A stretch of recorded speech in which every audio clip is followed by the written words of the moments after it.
Hello everyone. Today we will discuss about the memory concept. So let's get started. Characteristic terms of memory systems. Memory system के characters बताने हैं. Storage location. There are 3 possible storage locations. Internal storage, external storage, CPU registers. इसमें मतलब ये बता रहा है कि अभी ये जो हेडिंग है characteristic terms of memory system, ये हेडिंग आपको याद रखना है. मेमोरी सिस्टम का ठीक है ना, मेमोरी का नहीं, मेमोरी सिस्टम के कैरेक्टरिस्टिक्स टर्म्स. तो इसका होगा हमारा स्टोरेज लोकेशन पहला, दूसरा स्टोरेज कैपेसिटी के आधार पर. तो हम सबसे पहले स्टोरेज लोकेशन के आधार पर बताते हैं. Storage, there are 3 possible storage locations. Internal storage, external storage, CPU registers. अब इंटरनल स्टोरेज में we define internal storage as storage which is needed all the time and located inside also called primary storage. इसे हम primary storage के नाम से भी जानते हैं. और ये इंटरनल स्टोरेज यानी कि ये सीपीयू के पास होता है, सीपीयू के बिल्कुल पास में होता है इंटरनल स्टोरेज ये जो. और एक्सटर्नल स्टोरेज में हम सेकेंडरी मेमोरी को मानते हैं. We define external storage which is located outside of CPU. CPU के बाहर रहता है ये, बट कनेक्टेड टू सीपीयू, लेकिन ये सीपीयू से कनेक्ट रहता है. जैसे हमारा रोम हो गया, हमारे मोबाइल के अंदर रोम होता है, रैम रोम होता है. तो रोम जो है वो भी सीपीयू से कनेक्ट हुआ रहता है, उसको हम एक्सटर्नल स्टोरेज कहते हैं. अब सीपीयू रजिस्टर्स. अब सीपीयू का खुद का भी एक मेमोरी होता है, वो भी टेम्पोरेरी होता है. लेकिन CPU also have its own local memory in the form of register. Register के फॉर्म में होता है. रजिस्टर का मतलब पता है आपने कभी किसी सॉकेट में देखा होगा, छोटा सा रजिस्टर होता है, उसमें कलर्स होते हैं, उसमें कलर लाइनिंग होती है, उसको रजिस्टर्स कहते हैं. इसमें सीपीयू में बिल्कुल छोटे, आपको देख नहीं पाओगे इतने छोटे रजिस्टर्स होते हैं. वो एक मेमोरी का काम करता है, लोकल मेमोरी मतलब टेम्पोरेरी मेमोरी. ओके, समझ गए. अब चलते हैं आगे. स्टोरेज कैपेसिटी के अनुसार it is the amount of data that can be stored in the storage unit. The storage capacity can be expressed in terms of bytes. अब इसमें जो मैंने टिक लगा रखा है और जो लाइनिंग दे रखी है ना मैंने पैराग्राफ में, सिर्फ वही आपको करना है, इसके अलावा और कोई ऐसा नहीं करना. ओके. और जो मैं बताऊंगा वो सब जो मैंने अलग से लिख रखा है इस पर अपनी राइटिंग में, उसे करना है. अब देखो स्टोरेज कैपेसिटी. स्टोरेज की कैपेसिटी क्या है? It is the amount of data that can B store in the storage unit. Storage unit में जो डेटा एंटर करते हैं उसका अमाउंट कितना होगा, उसको कहते हैं स्टोरेज कैपेसिटी. और ये स्टोरेज कैपेसिटी यूनिट में नापा जाता है. जैसे बिट यूनिट हो गया, बिट बाइनरी डिजिट, एक निब्बल हो गया, बाइट हो गया, कंप्यूटर वर्ड हो गया. तो बिट सबसे पहले देखते हैं. A binary digit is logical 0 or 1 representing a passive or an active state of a component in an electric circuit. एक इलेक्ट्रिक सर्किट के अंदर जो कंपोनेंट्स होते हैं वो सारे बिट में नापे जाते हैं. उसका 0 और 1 के फॉर्म में ही वो सर्किट डिजाइन होती है. ठीक है, इसका मतलब ये हुआ. अब nibble. A group of 4 bits is called nibble. 4 bit से हमारा निब्बल बनता है. और बाइट एक ग्रुप ऑफ 8 बिट्स, उसमें 4 बिट था, इसमें 8 बिट है, तो बाइट हमें 8 बिट के ग्रुप से बनता है। और इस बाइट को हम सबसे स्मॉलेस्ट यूनिट भी कह सकते हैं। और कंप्यूटर वर्ड पे आ जाते हैं अब। एक computer word like a bite is a group of fixed number of bits. इसमें जो है फिक्स नंबर होता है बिट्स जो होते हैं। कंप्यूटर वर्ड या फिर वर्ड जो शब्द होता है, जैसे अजय, ये शब्द हो गया पूरा, तो इसका फिक्स नंबर ऑफ बिट्स होते हैं इसमें। The length of computer word is called word size और वर्ड लेंथ। जो कंप्यूटर का वर्ड जो होता है उसका साइज को हम वर्ड लेंथ कहते हैं। It may be as small as 8 bits.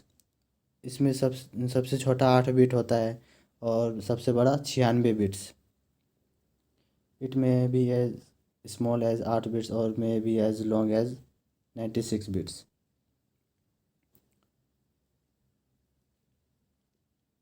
देखो 8 bit, 16 bit, 32 bit, 64 bit, 96 bits. Okay. और ये सारे किलोबाइट्स में होते हैं, मेगाबाइट में कितने MB होते हैं, 1 टेराबाइट में कितने GB होते हैं, ये सब बताया गया है।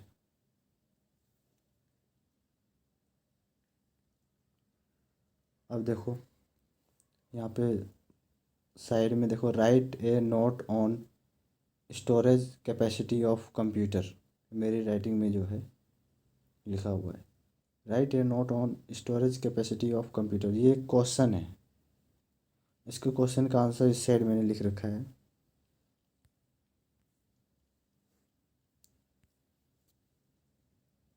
ये देखो, storage capacity refers to how much disk space one or more storage devices provides. It measures how much data a computer system में contain. For an example, a computer with a 500 GB hard drive has a storage capacity of 500 gigabytes. A network server with 1 TB drive has a storage capacity of 4 terabytes. इसका मतलब ये हुआ कि अब देखो, storage capacity refers to how much disk space one or more storage device provides. It measures how much data a computer system में contain. For an example, इसका मतलब है कि कितना हमारा कैपेसिटी है उसका स्टोर करने का, उसी को हम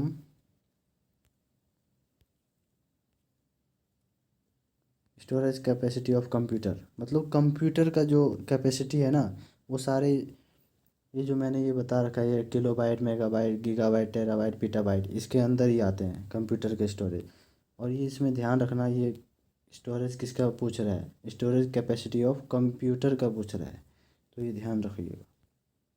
अब देखिए एग्जाम्पल के तौर पर अभी इसे बताते हैं। फॉर एग्जाम्पल, एक कंप्यूटर विद 500 गीगाबाइट, मतलब 500 GB हार्ड ड्राइव है, तो इसका स्टोरेज कैपेसिटी कितना हुआ, 500 गीगाबाइट। 500 गीगाबाइट हुआ। A network server with 1 TB, मतलब 1 TB है, 1 TB इसका है, तो इसका ड्राइव है 1 TB। 1 TB मतलब 1 TB जो है वो 4 बार है drive. Has a storage capacity of 4 terabytes, जिसका स्टोरेज कैपेसिटी होगा 4 टेराबाइट्स। टेराबाइट्स में 1 टेराबाइट में कितना होते हैं, 1024 GB होते हैं। तो 4 टेराबाइट में कितने होंगे, मल्टीप्लाई कर लो, 4,000 कुछ होंगे, 60। ओके, इसका आंसर ये है, आप इसका नोट्स देख लीजिएगा। अब चलते हैं आगे। Unit of transfer. हमें अब थोड़ा स्पीड में भागना पड़ेगा क्योंकि ये थोड़ा बड़ा चैप्टर है।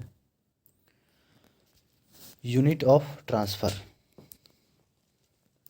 Unit of transfer can be word or block. For internal memory, internal memory के लिए जो है, generally unit of transfer is equal to the word length, word के लेंथ के बराबर होता है इंटरनल मेमोरी का जो यूनिट ऑफ ट्रांसफ़र होता है।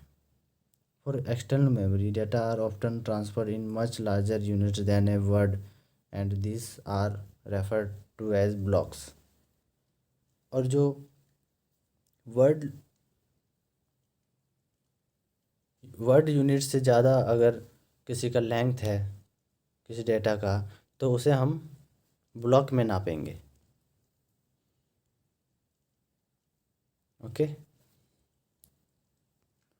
यूनिट ट्रांसफ़र में यही है कि इसको जो ट्रांसफ़र जो होता है डेटा वो वर्ड में होता है या ब्लॉक में नाप सकते हैं। वर्ड में तभी नापेंगे जैसे इंटरनल मेमोरी में नाप सकते हैं हम वर्ड में word length. For external memory में हम अगर वर्ड के लेंथ से ज़्यादा बड़ा हो गया तो हम ब्लॉक में नापेंगे।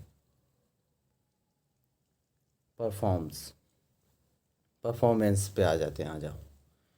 There are 3 performance parameters: access time, memory cycle time, access rate. Access time is defined as time required to locate and retrieve a record. इसका मतलब ये हुआ, एक्सेस टाइम को इस तरह डिफाइन किया जा सकता है। इस तरह एक्सेस टाइम का मतलब ये है कि जो टाइम रिक्वायर्ड, जो टाइम उसको चाहिए लोकेट यहाँ से वहाँ जाने में और उसको रिकॉर्ड करने में, उसको जितना टाइम लगा उसको हम एक्सेस टाइम कहते हैं। उसको लोकेट यानी एक जगह से दूसरे जगह पे जाना। ओके, अब आगे मेमोरी साइकिल टाइम। अब इसका यहाँ पे देखिए मैंने नोट लिख रखा है मेमोरी साइकिल टाइम का। It is the total time that is required to store next memory access operation from the previous memory access operation. मतलब ये बता रहा है कि पहले का जो मेमोरी का जो लोकेशन है उस लोकेशन से लेकर नेक्स्ट मेमोरी के लोकेशन तक जाने तक बीच में जो टाइम लगा है उसको हम मेमोरी साइकिल टाइम कहते हैं। बस यही है इसमें। अब एक्सेस रेट पे आ जाओ। Access rate is defined as number of read write operations carried out per second. अब एक्सेस रेट ये होता है कि वो जो एक्सेस यानी उसकी स्पीड रेट जो है उसको प्रोसेस करने की रेट, रीड राइट रेट मतलब उसको प्रोसेस करना, रीड करना, उसको फिर लिखना, ये सब सारे प्रोसेस होता है। उसका ऑपरेशन जो है पर सेकंड में होना उसको एक्सेस रेट कहते हैं। ओके, चलिए एक्सेस मेथड। अब एक्सेस मेथड दो दो दो होते हैं, 3 होते हैं, इसमें 3 होते हैं। हाँ, access method. Access refers to the way the memory can be addressed. ये मेथड, एक्सेस मेथड का मतलब होता है कि वो तरीका, वो जरिया जिसके जरिए जो मेमोरी का लोकेशन बताता है उसे हम एक्सेस मेथड कहते हैं। उस लोकेशन पे एक्सेस करता है वो। ओके, सीक्वेंशियल एक्सेस मेमोरी, ये फर्स्ट इसको देखते हैं। In this type of memory there is one read write head and each location of memory is accessed serially. Serially मतलब 1 by 1। In this type of memory there is one read write head. इस type के memory में सिर्फ एक read write head होता है। एक मतलब रीड राइट मतलब उसको प्रोसेस करने के लिए सिर्फ एक ही हेड होता है जो उसको बार बार प्रोसेस करेगा एक एक करके। Okay, information are stored as record wise or block wise and each block is accessed from 1 to n. access time is more in this method. इस मेथड में वो जो प्रोसेसिंग टाइम हो एक्सेस टाइम एक ही बात है, बहुत ज़्यादा टाइम लगता है क्योंकि वो एक एक करके उसको एक्सेस करता है मेमोरी के लोकेशन को, क्योंकि इसमें एक ही रीड राइट हेड है। Example is magnetic tape. अब मैग्नेटिक टेप जो होता है वो सबसे कम स्पीड में एक्सेस करता है, बहुत ही कम स्पीड होती है उसकी। इसका एग्जांपल है, ये भी देना ज़रूरी है। ओके, अब आगे चलते हैं। Direct access method memory in this type of memory each block has its own read write head. उसमें क्या था हमारा मेमोरी, देयर इज़ वन, सिर्फ वन रीड राइट हेड था, और सभी मेमोरी लोकेशन के लिए, सभी मेमोरी लोकेशन के लिए सिर्फ एक रीड राइट हेड था इसमें सीक्वेंशियल एक्सेस में। अब देखो डायरेक्ट एक्सेस में जो है हर एक ब्लॉक का अपना ओन, मतलब अपना उसका खुद का रीड राइट हेड है, मतलब हर एक ब्लॉक का अपना अपना रीड राइट हेड है। तो so any block can be directly called the memory is called direct access memory. तो हर एक अपना जो ब्लॉक है वो तो उसका खुद का अपना रीड राइट हेड है, तो उससे डायरेक्ट वो कांटेक्ट कर लेगा और तुरंत प्रोसेस कर देगा उसको। समझ रहे हो ना? In this memory access time is less as compare to sequential access memory. मतलब ये हुआ कि इसका एक्सेस टाइम जो है बहुत ही कम लगता है, मतलब स्पीड इसकी बहुत ज़्यादा है। एक्सेस टाइम का कम होना यानी कम टाइम में वो ज़्यादा काम कर ले रहा है, इसका मतलब ये हो रहा है। तो चले आगे चलते हैं। अब सी पार्ट है random access memory.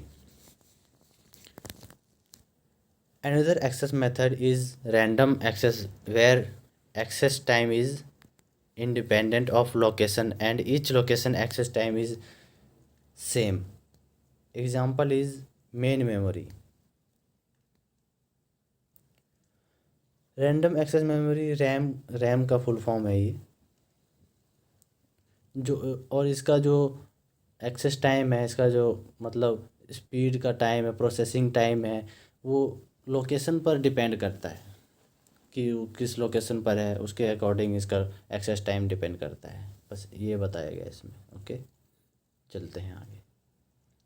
Physical type. अब इसका फिजिकल टाइप किसका, characteristic terms of memory system का। पहले तो स्टोरेज लोकेशन था, फिर स्टोरेज कैपेसिटी था, और यूनिट ट्रांसफ़र, फिर परफॉर्मेंस, एक्सेस मेथड। अब इसका फिजिकल टाइप क्या होता है मेमोरी का। इसके दो टाइप होते हैं, semiconductor memory and magnetic memory. Shortcut में बता दूँ, a variety of physical types of memory have been employed. The two most common types today are semiconductor memory and magnetic memory. चलो आगे चलते हैं, बस ये सिंपल सा था। अब फिजिकल कैरेक्टरिस्टिक, मतलब इसका फिजिकल कैरेक्टर क्या है, कैसा है, मतलब ये डायनामिक मेमोरी होता है कि वोलेटाइल मेमोरीज होते हैं। ये दो जो मैंने टिक लगा रखा है, बस ये कर लेना, ज़्यादा करने की ज़रूरत नहीं है। वोलेटाइल मेमोरी का पता होगा आपको, these are those memories where information are lost when power is turn off. मतलब अगर इलेक्ट्रिसिटी अगर चली जाती है कंप्यूटर का, तो उसका जो भी डाटा है सारा उड़ जाएगा, वोलेटाइल मेमोरीज का। और dynamic memories, in this type of memory has the property that they tend to decay once tends to become zero after a span of time. मतलब वन और जीरो में इस काम करता है dynamic memory. Some semiconductor memories come in this category. इस मेमोरी के कैटेगरी में सेमी कंडक्टर आता है। सेमी कंडक्टर टाइप का जो मेमोरी है वो डायनेमिक मेमोरीज में आते हैं। Okay, capacity of storage locations. ये हमारा था, क्या था, फिजिकल कैरेक्टरिस्टिक हो गया हमारा, capacity of storage locations.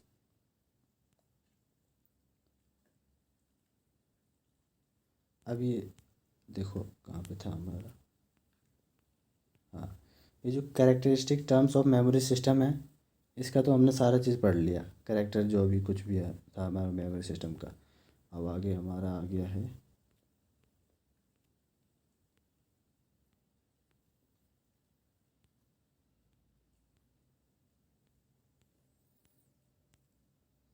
Capacity of storage location. अब स्टोरेज का लोकेशन जो है उसकी कैपेसिटी क्या है। पहले तो हमने पढ़ा था स्टोरेज की कैपेसिटी क्या है, जैसे 1 बिट हो गया, 1 बाइट हो गया, कंप्यूटर वर्ड हो गया, ये सब हमने पढ़ा था ना अभी। वो स्टोरेज की कैपेसिटी थी। अब ये बता रहा है कैपेसिटी ऑफ स्टोरेज लोकेशंस। अब स्टोरेज जहाँ हो रहा है उसकी कैपेसिटी क्या है। अब चलते हैं आज। इसके कई टाइप्स हैं। Fixed word length storage. अब उस जो जिस लोकेशन पे ये मेमोरी रखा गया है, अब उस लोकेशन पे बताया है फिक्स्ड वर्ड लेंथ स्टोरेज एक टाइप है। In this design a fixed number of characters are stored in each of the memory location.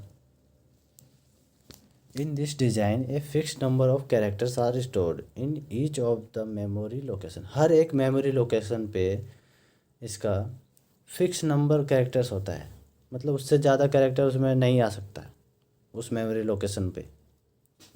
Memory location का मतलब समझ रहे हो कि मान लो चिप है तो उसके अंदर जितना फिट होगा उतना ही उसमें हम डाल सकते हैं, उससे ज़्यादा नहीं डाल सकते हैं। इसका मतलब ये है। तो चलते हैं आगे। Thus, such machines that store a fixed number of characters in each address location are said to be word addressable। इसको हम word addressable कहते हैं।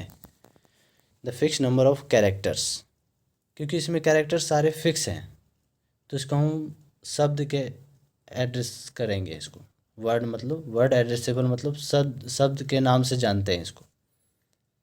फिक्स्ड वर्ड लेंथ स्टोरेज, ये हेडिंग याद कर लेना, इसी के मदद से आपको सारा याद आ जाएगा। ये देखो वर्ड है हमारा, ये सारे फिक्स हैं पूरा, मतलब ये सारे जो भी ब्लॉक हैं इस पूरा जितना वर्ड था ये हमारा फिक्स है पूरा, इससे ज़्यादा हम नहीं इसमें डाल सकते हैं। अब इसका एडवांटेज क्या है फिक्स्ड वर्ड लेंथ स्टोरेज का। Fixed word length machines have faster calculating capabilities. इसमें क्या है कि इसमें कैलकुलेशन जो भी होता है इसका, जो भी हमारा उसमें स्टोर होगा वो बहुत ही जल्दी हो जाता है इसका calculation. If the fixed length word is 8 characters long then 2 8-digit numbers can be added is one operation। Fixed word length machines have faster calculating capability if the fixed length word is 8 characters long। अगर 8 characters से ज़्यादा बड़ा हुआ then 2 8-digit numbers can be added is one operation। मतलब ये है कि अगर 8 कैरेक्टर से अगर ज़्यादा होगा तो हम एक और 8 कैरेक्टर्स का लॉन्ग डिजिट ले लेंगे उसमें हम। जैसे यहाँ 8 कैरेक्टर्स का था तो हम हमारा 8 कैरेक्टर का एक और है शब्द, उसको और डालना है तो उसके लिए हमें अलग से 8 कैरेक्टर उसी में मेमोरी लोकेशन में डालना होगा। अब इसका डिसएडवांटेज क्या है।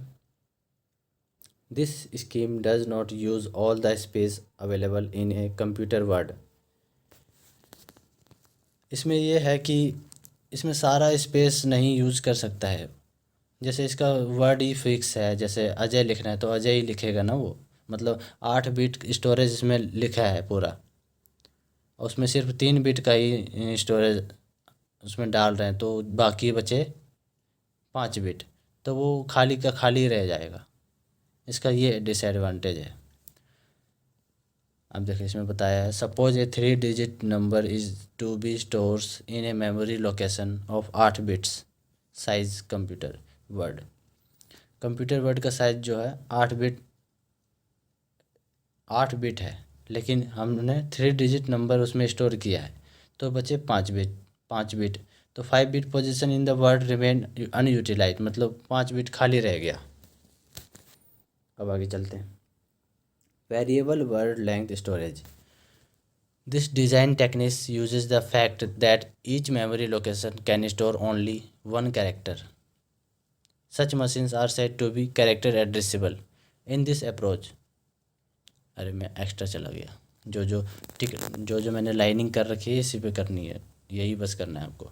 तो वेरिएबल वर्ड लेंथ स्टोरेज पे आते हैं हम। हमारा ये था पहले क्या था हमारा फिक्स्ड वर्ड लेंथ। अब वेरिएबल में क्या है कि कहाँ गया। This design technique use the fact that each memory location can store only one character. अब वेरिएबल में क्या है, सिर्फ एक ही कैरेक्टर, इसमें एक बॉक्स में हम एक ही कैरेक्टर स्टोर कर सकते हैं। Such machines are said to be character addressable. सिर्फ एक कैरेक्टर यानी ए है तो ए, जैसे एक बीट में हम एक कैरेक्टर ही यूज कर सकते हैं, 2 बीट में हम एक कैरेक्टर यूज कर सकते हैं। यानी मान लीजिए मुक्ता है, इसमें लिखा हुआ देखिए एड्रेस नोट्स मुक्ता 26027, सब अलग अलग अपने बिट में लिखा गया है।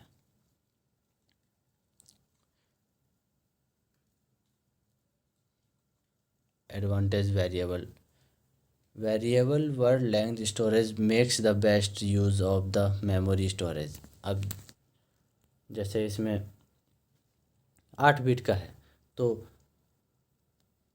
हर एक वर्ड का अपना अपना स्टोरेज है उसमें, तो हर एक वर्ड अपना अपना स्टोरेज ले लेगा, तो इसमें सारा स्टोरेज इसका भर जाएगा, फिल कर जाएगा, तो इसमें इसका मेमोरी स्टोरेज जो है फुल हो जाएगा। बस यही बताया गया एडवांटेज में। अब डिसएडवांटेज पे आ जाते हैं। Calculation takes much more time as only one digit in each number is added by one operation. Disadvantage इसका ये है कि इसका कैलकुलेशन टाइम बहुत ज़्यादा ले लेगा, क्योंकि हर एक लोकेशन पर जाके, हर एक मेमोरी के लोकेशन पे जाके इसको सर्च करना पड़ेगा, ऑपरेट प्रोसेस करना पड़ेगा इसका जो भी है। ओके, चलते हैं हम आगे। अगर कुछ समझ ना आ रहा हो कमेंट करिए। ओके, देखिए मेमोरी हिरार्की, ये डायग्राम आपको याद करना ज़रूरी है। अगर ये डायग्राम दिमाग में छप गया तो समझ लीजिए आसानी बहुत होगी आपको। इसमें देखिए, हाँ, सीपीयू रजिस्टर्स, सीपीयू के रजिस्टर्स जो होते हैं बहुत ही फास्ट मेमोरी होती है। इसका ये बताया, मेमोरी हायरार्की का मतलब ये है कि सबसे टॉप पे, मतलब सबसे ज़्यादा स्पीड किसकी है, सबसे कम स्पीड किसकी है, उसके बाद कौन से नंबर पे आता है हमारा मेमोरी, ये सारा मेमोरी हायरार्की में आता है। ये क्वेश्चन आ सकता है कि right the diagram of memory hierarchy, तो आप ऐसे बनाओगे। देखिए सीपीयू का सबसे फास्ट होता है, उसके बाद कैच मेमोरी, आगे पढ़ेंगे हम कैच मेमोरी के बारे में। उसके बाद मेन मेमोरी होता है, उसके बाद मैग्नेटिक डिस्क, उसके बाद ऑप्टिकल डिस्क, उसके बाद मैग्नेटिक टेप। मैग्नेटिक टेप के बारे में हमने पहले भी पढ़ा था। मैग्नेटिक टेप की स्पीड बहुत ही कम होती है। अब देखिए इंटरनल मेमोरी कहाँ तक है हमारा, CPU, cache memory, main memory, ये 3 जो है हमारे इंटरनल में आते हैं। और एक्सटर्नल में magnetic disk, optical disk, magnetic tape, ये एक्सटर्नल में आते हैं।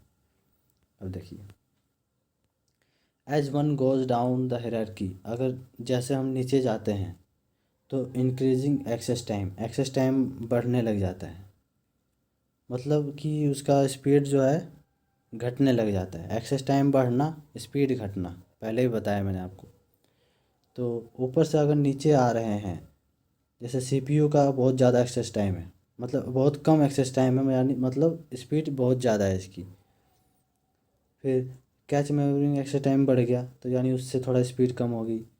मेन मेमोरी में एक्सेस टाइम और बढ़ गया तो उसका स्पीड और कम हो गया।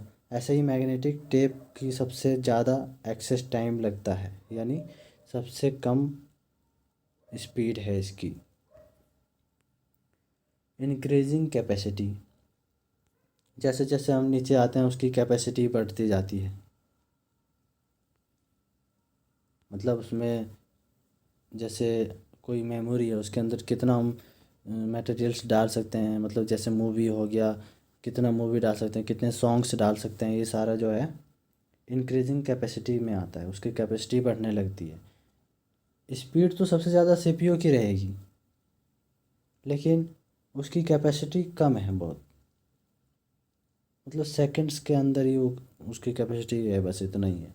बाकी ये जो मैग्नेटिक टेप है इसकी कैपेसिटी बहुत ज़्यादा है, यानी इसमें बहुत सारा चीज़ डाल सकते हो, लेकिन इसका स्पीड बहुत ही स्लो है, ये बताया गया है। डिक्रीजिंग कॉस्ट पर बिट, मतलब इसका कॉस्ट भी जो है ऊपर से नीचे आने पर घटने लग जाता है, इसका दाम जो प्राइस है वो घटने लग जाता है। सीपीयू का जो है सबसे ज़्यादा प्राइस है, ज़्यादा महंगा है सीपीयू रजिस्टर, उसके बाद कम महंगा है कैच मेमोरी, उसके बाद उसके उससे नीचे है मेन मेमोरी, उससे नीचे मैग्नेटिक टेप जो है सबसे सस्ते में आ जाएगा। तो चलिए अब आगे चलते हैं, बहुत टाइम हो रहा है। Characteristics of memory unit. Memory unit के कैरेक्टर क्या है? इट शुड बी स्टेबल, मतलब इसका यह है कि ये 0 और 1 के फॉर्म में होना चाहिए, बस यही है और कुछ नहीं है इसमें। It must any device must support 1 और 0 able to switch between them.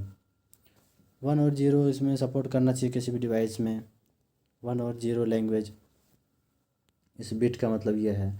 Access time should be less, उसका एक्सेस टाइम कम होना चाहिए। Access time is defined as time required to locate and retrieve record, ये वही बता रहा है जो अभी हमने पहले पढ़ के आया है। Packing density should be more, उसकी पैकिंग डेंसिटी ज़्यादा होनी चाहिए, मतलब उसके उसमें ज़्यादा से ज़्यादा मटेरियल्स आने चाहिए उस मेमोरी के अंदर, उस यूनिट के अंदर। Whenever it is one of two states, 1 और 0, it must not consume any power.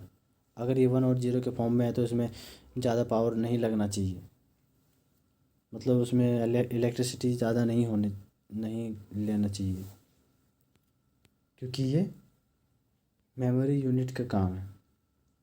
अब आगे चलते हैं। Difference between primary and secondary storage. Primary storage temporary रहता है, सेकेंडरी स्टोरेज परमानेंट होता है। सेकेंडरी में मान लो हमारा रोम है जिसमें हम मूवी अपना मोबाइल के अंदर सेव करके रखते हैं, उसको सेकेंडरी स्टोरेज कहते हैं। प्राइमरी स्टोरेज हम उसे कहते हैं जो हमारे जो भी हम किसी किसी चीज़ को क्लिक करते हैं, कुछ भी डाउनलोड करते हैं तो उसकी स्पीड क्या कितना इस पे डिपेंड करती है, प्राइमरी स्टोरेज होती है। टेम्पोररी टेम्प ये हमारा टेम्पररी रहता है, इसमें जो भी हमारा स्टोर होता है तुरंत उसका गायब हो जाता है स्टोर होके। वॉलेटाइल का मतलब अगर बिजली यानी अगर मोबाइल स्विच ऑफ हो गया तो उसका जो भी डाटा होगा उड़ जाएगा वो प्राइमरी स्टोरेज में। सेकेंडरी स्टोरेज नॉन वॉलेटाइल होता है, यानी इसमें परमानेंट डाटा रहेगा ही रहेगा। इट इज़ प्राइमरी स्टोरेज के अंदर it is built into the CPU. Primary storage जो है सीपीयू के अंदर बना हुआ रहता है। It is housed in separate unit. इस सेकेंडरी मेमोरी यूनिट जो है सीपीयू के बाहर रहता है लेकिन सीपीयू से अटैच ही रहता है। अब ये फास्ट होता है, ये स्लो होता है, ये लिमिट कैपेसिटी का होता है, इसे वेरी लार्ज कैपेसिटी, यानी इसमें ज़्यादा से ज़्यादा हम मूवी डाउनलोड कर सकते हैं, समझ रहे हो ना। लिमिटेड कैपेसिटी यानी इसमें कम से कम डाटा इसमें आता है जो भी हमारा सीपीयू इसको भेजता है काम करने के लिए। प्राइमरी स्टोरेज को रैम भी कहते हैं। इसका डायरेक्ट एक्सेस ऑफ डाटा, ये डायरेक्ट डाटा को एक्सेस करता है, मतलब तुरंत उस डाटा को ले लेता है। और इसमें डायरेक्ट एक्सेस और sequential depending on the device, ये डायरेक्ट नहीं करता है। वेरियस टाइप्स ऑफ मेन और प्राइमरी मेमोरीज। अब ये डायग्राम याद कर लीजिएगा। मेन मेमोरी में हमारा मैग्नेटिक कोर मेमोरी आता है, सेमीकंडक्टर मेमोरी आता है, कैच मेमोरी आता है। सेमीकंडक्टर मेमोरी याद रखना है आपको। देखिए सबसे पहले तो मेन मेमोरी जो है 3 तरह के होते हैं, मैग्नेटिक कोर, सेमीकंडक्टर और कैच मेमोरी। आपको सेमीकंडक्टर को याद रखना है, मतलब बीच का कंडक्टर। तो सेमीकंडक्टर मेमोरी में हमारा बाईपोलर सेमीकंडक्टर और मेटल ऑक्साइड सेमीकंडक्टर। तो बाईपोलर को छोड़ दो, मेटल ऑक्साइड के अंदर हमारा रैम रोम आता है। जो मेन बात है हमारा रैम और रोम के बारे में हम ज़्यादातर पढ़ रहे हैं इस चैप्टर में, ओके। तो मेटल ऑक्साइड सेमीकंडक्टर के अंदर हमारा रैम और रोम आता है। रैम के अंदर हमारा डायनामिक रैम, स्टैटिक रैम आता है। रोम के अंदर हमारा M ROM, P ROM, E P ROM, E P ROM आता है, इसके बारे में भी पढ़ते हैं आगे, चलिए। Magnetic core memory, the memories used were magnetic core memories. ये मैग्नेटिक कोर कौन सा है हमारा, ये रहा सबसे फर्स्ट जो है मैग्नेटिक कोर मेमोरी, इसके बारे में बताया जा रहा है। The magnetic core memory used were magnetic core memories in which teeny rings or cores of magnetized material were used। इसमें एक छोटा सा रिंग होता है जैसे अभी डायग्राम बताया गया है, जो कि मैग्नेटाइज मटेरियल से बनाया गया है, मतलब मैग्नेटिक मटेरियल, चुंबकीय मटेरियल से बनाया गया है ये सब। This memory comprised of small rings of ferromagnetic substance which can be magnetized in either of the clockwise or anti-clockwise direction by passing an electric current through the wires passing through the center of these rings। इसका मतलब ये है कि जो this memory comprised of small rings of ferromagnetic substance, ये जो ferromagnetic substance का जो बना हुआ रहता है छोटा सा रिंग जो है आपको दिख रहा है, वो घेर लेता है, which can magnetize either or clockwise or anti-clockwise direction by passing of an electric current through the wires passing through the center of this। उस रिंग के बीचों बीच से एक वायर जा रही होती है। वो जो अभी मैंने बताया जो मैग्नेटाइज मटेरियल से बना है वो छोटा सा रिंग, उस रिंग के बीच में एक वायर जा रहा होता है जिसमें करंट अगर हम डाल दें तो अगर वो क्लॉकवाइज डायरेक्शन में passing through the centre of this ring magnetise clockwise, अगर क्लॉकवाइज डायरेक्शन में अगर रुको रुको रुको रुको क्या बता रहे, which can be magnetise in either of clockwise और एंटी क्लॉकवाइज डायरेक्शन। अच्छा अच्छा, इसमें ये बताया है कि इलेक्ट्रिक करंट अगर हम पास करें तो उसका जो पासिंग एंटी क्लॉकवाइज डायरेक्शन का उसका जो वो जो मैग्नेटाइज होगा वो किस डायरेक्शन में होगा। अगर ए रिंग मैग्नेटाइज क्लॉकवाइज, अगर क्लॉकवाइज में अगर हुआ, जैसे घड़ी का सुई जिस डायरेक्शन में घूमती है, अगर उस डायरेक्शन में हुआ तो जीरो रिप्रेजेंट होगा, और अगर उल्टे डायरेक्शन में हुआ तो एक वन रिप्रेजेंट किया जाएगा।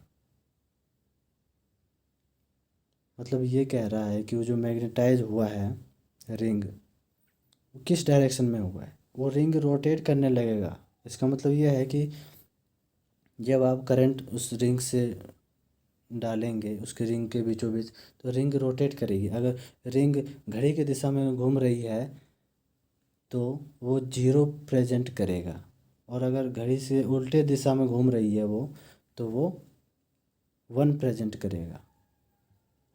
तो घूम किस वजह से रही है, मैग्नेटिक मटेरियल की वजह से घूम रही है वो। अब आगे चलते हैं। जितना अभी मैंने बताया सिर्फ उतना ही करना है, जितना ये मैंने अंडरलाइन कर रखा है यही करना है बस। अब semi conductor memory, all modern computers use semi conductor memory which is faster and cheaper than magnetised core memory. जैसे अभी हमने पढ़ा था मैग्नेटिक कोर मेमोरी, अब हम सेमी कंडक्टर मेमोरी पे आ रहे हैं। इसी के अंदर तो हमारा रैम रोम है जिसके बारे में हमें ज़्यादातर पढ़ना है। तो all modern computer use semi conductor memory, जिस जिस जितने भी कंप्यूटर्स हैं उसमें सेमी कंडक्टर मेमोरी का ही यूज़ किया जाता है। Which is faster and cheaper than magnetised core memory, जो कि बहुत ही तेज़ होता है, बहुत ही सस्ता होता है। मैग्नेटाइज्ड कोर मेमोरी जो होता है उससे सस्ता। This memories use the extremely small bit storage electronic circuit H on silicon chip. ये मेमोरी एक चिप में फिट किया गया है, इलेक्ट्रॉनिक चिप में। जैसे रैम हो गया, रैम हमारे फ़ोन का है, वो इलेक्ट्रॉनिक चिप है वो हमारा, उसी के अंदर सारा फिट किया गया है, वही बता रहा है ये। अब आगे, due to this physical size, अरे कहाँ, हाँ, in a single chip can store millions of bits. एक छोटे से चिप के अंदर ही millions of bits store data store किया जा सकता है। Due to this physical size of semiconductor memory is very small. इस छोटे से साइज़ के कारण उसके सेमीकंडक्टर का साइज़ जो है बहुत ही छोटा हुआ। The only drawback of this memory is that, मतलब इसका डूब जाने का बस एक ही कारण है, इट इज़ वॉलेटाइल। मतलब ये जब भी बिजली चली जाती है तो इसका डेटा सारा उड़ जाता है। इस सेमीकंडक्टर का सारे बता रहा है ये। It loses its contents as soon as power turns off. इसका जो भी कंटेस्ट होता है वो उसका पावर जब चला जाता है तो वो लॉस कर लेता है अपना, मतलब डेटा उड़ जाता है इसका। This memories are two types, ये दो टाइप की मेमोरी होती है semiconductor. Bipolar semiconductor, metal oxide semiconductor, ये हमने इसमें पढ़ा था। ये रहा bipolar semiconductor memory, metal oxide semiconductor memory.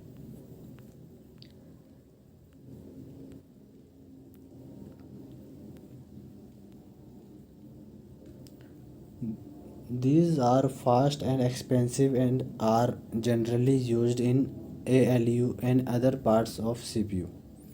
Bipolar जो है सबसे फास्ट मेमोरी होती है और ये अर्थमेटिक लॉजिक यूनिट में यूज़ होता है और सीपीयू के दूसरे पार्ट्स में भी यूज़ किया जाता है बाईपोलर सेमीकंडक्टर मेमोरी।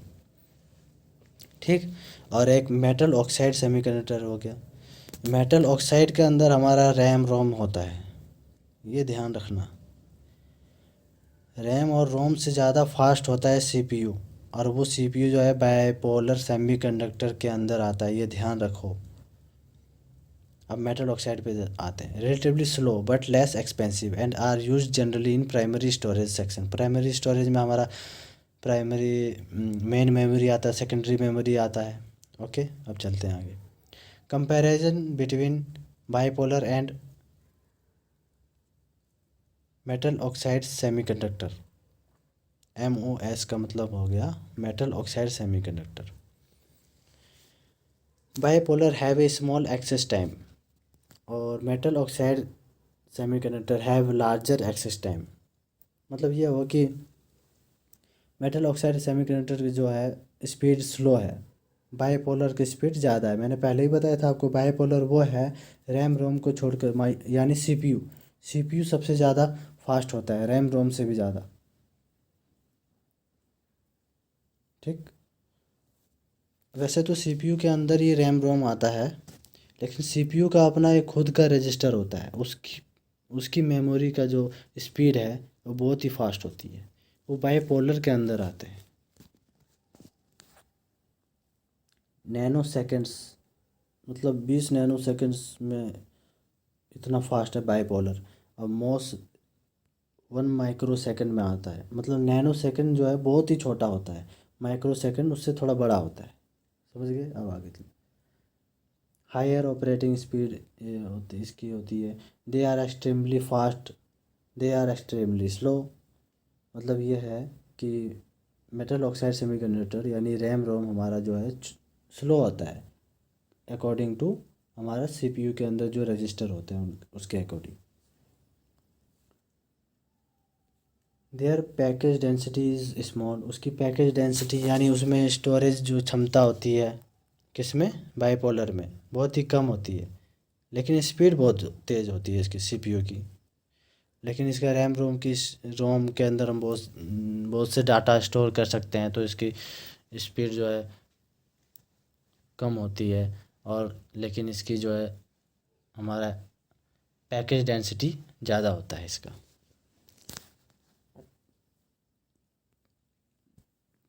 ये सीपीयू जो है पावर बहुत ज़्यादा खाती है पोलर में, क्योंकि छोटा सा है लेकिन पावर बहुत खाती है। वो इसलिए क्योंकि स्पीड में काम करते रहते हैं ये। और ये क्या कहते हैं, मेटल ऑक्साइड सेमीकंडक्टर जो है ये हमारा रैम रोम है, अपने एक जगह पर रहता है अपना, इसका ज़्यादा कोई काम नहीं रहता है, बस डाटा को ट्रांसफ़र करना रहता है इसको। तो इसका ये कम पावर लेती है ये। अब आगे चलते हैं। Advantages and disadvantage of the semiconductor memory. अब सेमीकंडक्टर मेमोरी का एडवांटेज देखते हैं। Cheaper due to mass production and non manual process. ये बहुत ही सस्ते होते हैं, सेमीकंडक्टर मेमोरी जो होते हैं बहुत ही सस्ते होते हैं और take much less space than core memories, और बहुत ही कम स्पेस लेते हैं ये कोर मेमोरी यानी वो जो हमारा मैग्नेटिक डिस्क, मैग्नेटिक टेप, वो बड़े बड़े मेमोरीज हैं। जैसे मान लो मोबाइल जितना मेमोरी, हार्ड डिस्क से भी बड़े बड़े मेमोरीज होते हैं, वो सब core memories. Okay, faster than core memories. Core memory से भी फास्ट होते हैं ये हमारे semiconductor memory. Disadvantages, these are volatile, it loses its content as soon as the power turn off. जब भी हमारा पावर चला जाता है, जैसे अगर आप कंप्यूटर पे काम कर रहे हो कुछ, अगर पावर चले मतलब लाइट चली जाए तो सारा डाटा उड़ जाएगा। इसका बस यही एक डिसएडवांटेज है। Difference between magnetic core and semiconductor memories. Magnetic core memories non volatile होते हैं, relatively large and heavy, high cost होते हैं। सेमीकंडक्टर जो है वॉलेटाइल होते हैं, मतलब इसका डाटा उड़ जाएगा अगर लाइट चली गई। Relatively small and light, low cost होते हैं इसके।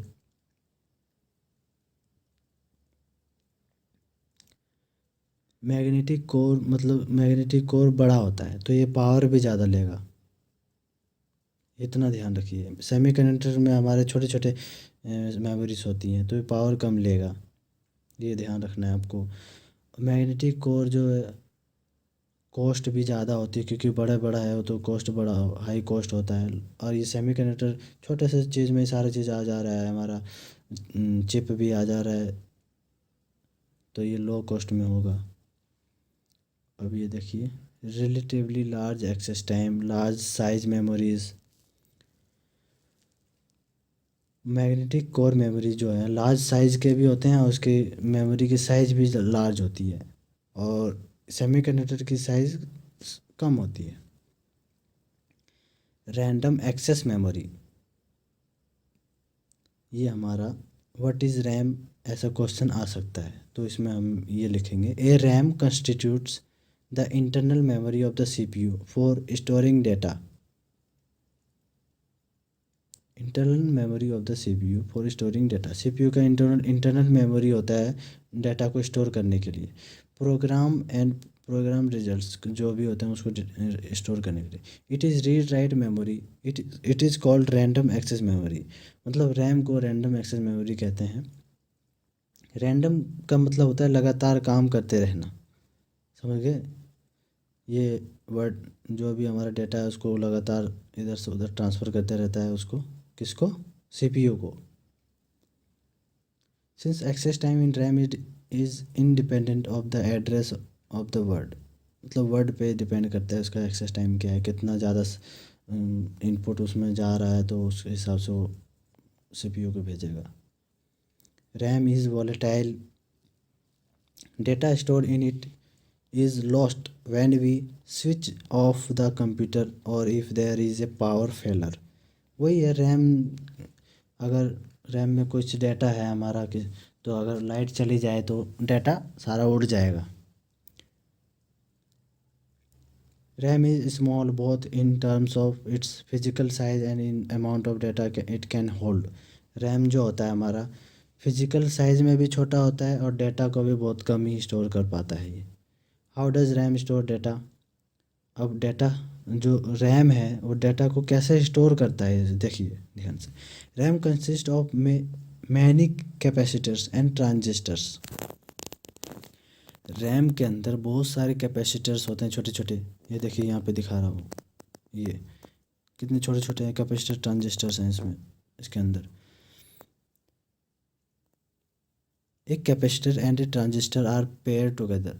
वो जो कैपेसिटर और ट्रांजिस्टर है दोनों अगर पेयर मतलब पेयर बना के अगर एक मेमोरी सेल बनाते हैं, उस मेमोरी सेल के अंदर जो है हमारा सारा डेटा फिट होता है, समझ रहे हो। छोटा सा कैपेसिटर है, छोटा सा ट्रांजिस्टर है, वो दोनों पेयर बन के एक मेमोरी सेल बनाते हैं जिसके अंदर डेटा स्टोर होता है। The capacitor represents 1 bit, capacitor 1 bit represent करता है डेटा का। The transistor is able to change the state of the capacitor to either 0 और 1। जो ट्रांजिस्टर है वो उसके कैपेसिटर का स्टेट जो है चेंज करता रहता है, 0 से 1, 1 से 0, बस 0 1 में बनाता रहता है उसको, डेटा को। ट्रांजिस्टर। ओके, तो चलते हैं अब। Let us take a simple example of why RAM is used by the computer. अब इससे करोगे तभी समझ में आएगा इसका मेन फंदा। When the CPU loads an application program such as word processing into memory, it facilitates the application program to work as speedily and efficiently as possible. The process begins when the user enters a command from the keyboard. जब एक user keyboard में कुछ भी command डालता है, यानी कुछ भी कोई सा भी कीज प्रेस करता है, तो the CPU interprets the commands and instruct the hard disk to load. तो सीपीयू कहता है कि इस कमांड हार्ड डिस्क को कहता है, यानी जो हमारा मेन हार्ड डिस्क है, जो जो हमारा 50 GB का हार्ड डिस्क होता है, किसी किसी कंप्यूटर में 100 GB 300 GB का होता है, किसी किसी कंप्यूटर में 1000 GB का होता है। उस हार्ड डिस्क के सीपीयू कहता है कि उसको लोड करो एंड कमांड और program into main memory. Once the data is loaded into memory, उसके बाद वो जो हार्ड डिस्क है मेन मेमोरी को देता है, यानी रैम को देता है। तो रैम फिर क्या करता है, रैम उस डेटा को लोड कर लेता है, तो CPU is able to access. तब उस सीपीयू जो है उस डेटा को एक्सेस करता है, उस डेटा को लेता है मच क्विकली, और जल्दी से जल्दी ले पाता है।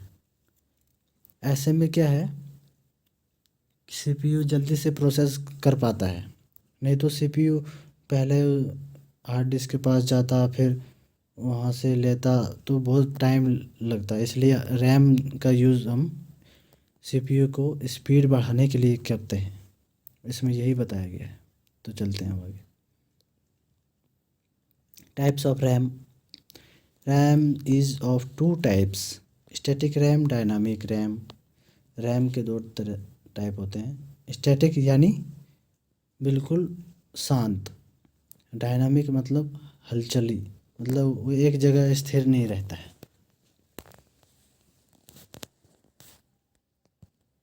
अब देखिए, रैम के स्टैटिक हो गया, डायनामिक हो गया। स्टैटिक में हमारा 3 टाइप के रैम होते हैं, A S RAM, B S RAM, P B S RAM. और डायनामिक में आता है F P M, D RAM, E D O D RAM, V D O D RAM. ये सब होते हैं, ये सारे इजी हैं, बस थोड़ा सा आपको ध्यान देना पड़ेगा। अभी देखते हैं आप, चलिए। Static RAM. The word static indicates that the memory retains its contents as long as power remains applied. Static RAM वो होता है जो जब तक पावर रहेगा तब तक उसका डेटा रहेगा। How data is lost when the power is off, वही बात है। S RAM chips use a matrix of 6 transistors and no capacitors. और इस स्टैटिक रैम में क्या है, मेन चीज़ यही है, लाइन है, इसमें ध्यान दीजिए। स्टैटिक रैम में होता है 6 कैपेसिटर्स होते हैं, और उसमें कोई भी मतलब 6 ट्रांजिस्टर्स होते हैं, सॉरी 6 ट्रांजिस्टर्स होते हैं, कैपेसिटर होते ही नहीं उसमें। तो transistor do not require power to prevent leakage होने के बचने के लिए ट्रांजिस्टर्स को कोई पावर की ज़रूरत नहीं पड़ती है। तो so S RAM need not have to be refreshed on a regular basis. Static RAM को रेगुलर बेसिस पे रिफ़्रेश नहीं करना पड़ता है, जबकि डायनामिक में रिफ़्रेश करना पड़ता है ताकि उसका डेटा वापस आ जाए। बार बार रिफ़्रेश करना पड़ता है डायनामिक में, स्टैटिक में रिफ़्रेश नहीं करना पड़ता है। ये रट लो इसको। इधर देखिए, टाइप्स ऑफ स्टैटिक रैम। पहले ही हमने देखा था 3 टाइप्स के होते हैं इस डायग्राम में। ये देखिए, static RAM, S RAM, B RAM, P V S RAM. asynchronous SRAM, an older type of SRAM used in many PCs for level 2 cache. एक कैच मेमोरी होती है, लेवल 2 का होता है, उसे asynchronous SRAM, A S RAM. A for asynchronous, S for static, R A M, RAM तो RAM ही है। Okay, asynchronous static RAM. Asynchronous जो है ये याद रखना पड़ेगा आपको, ये लेवल 2 के अंदर कैच के अंदर आता है हमारा।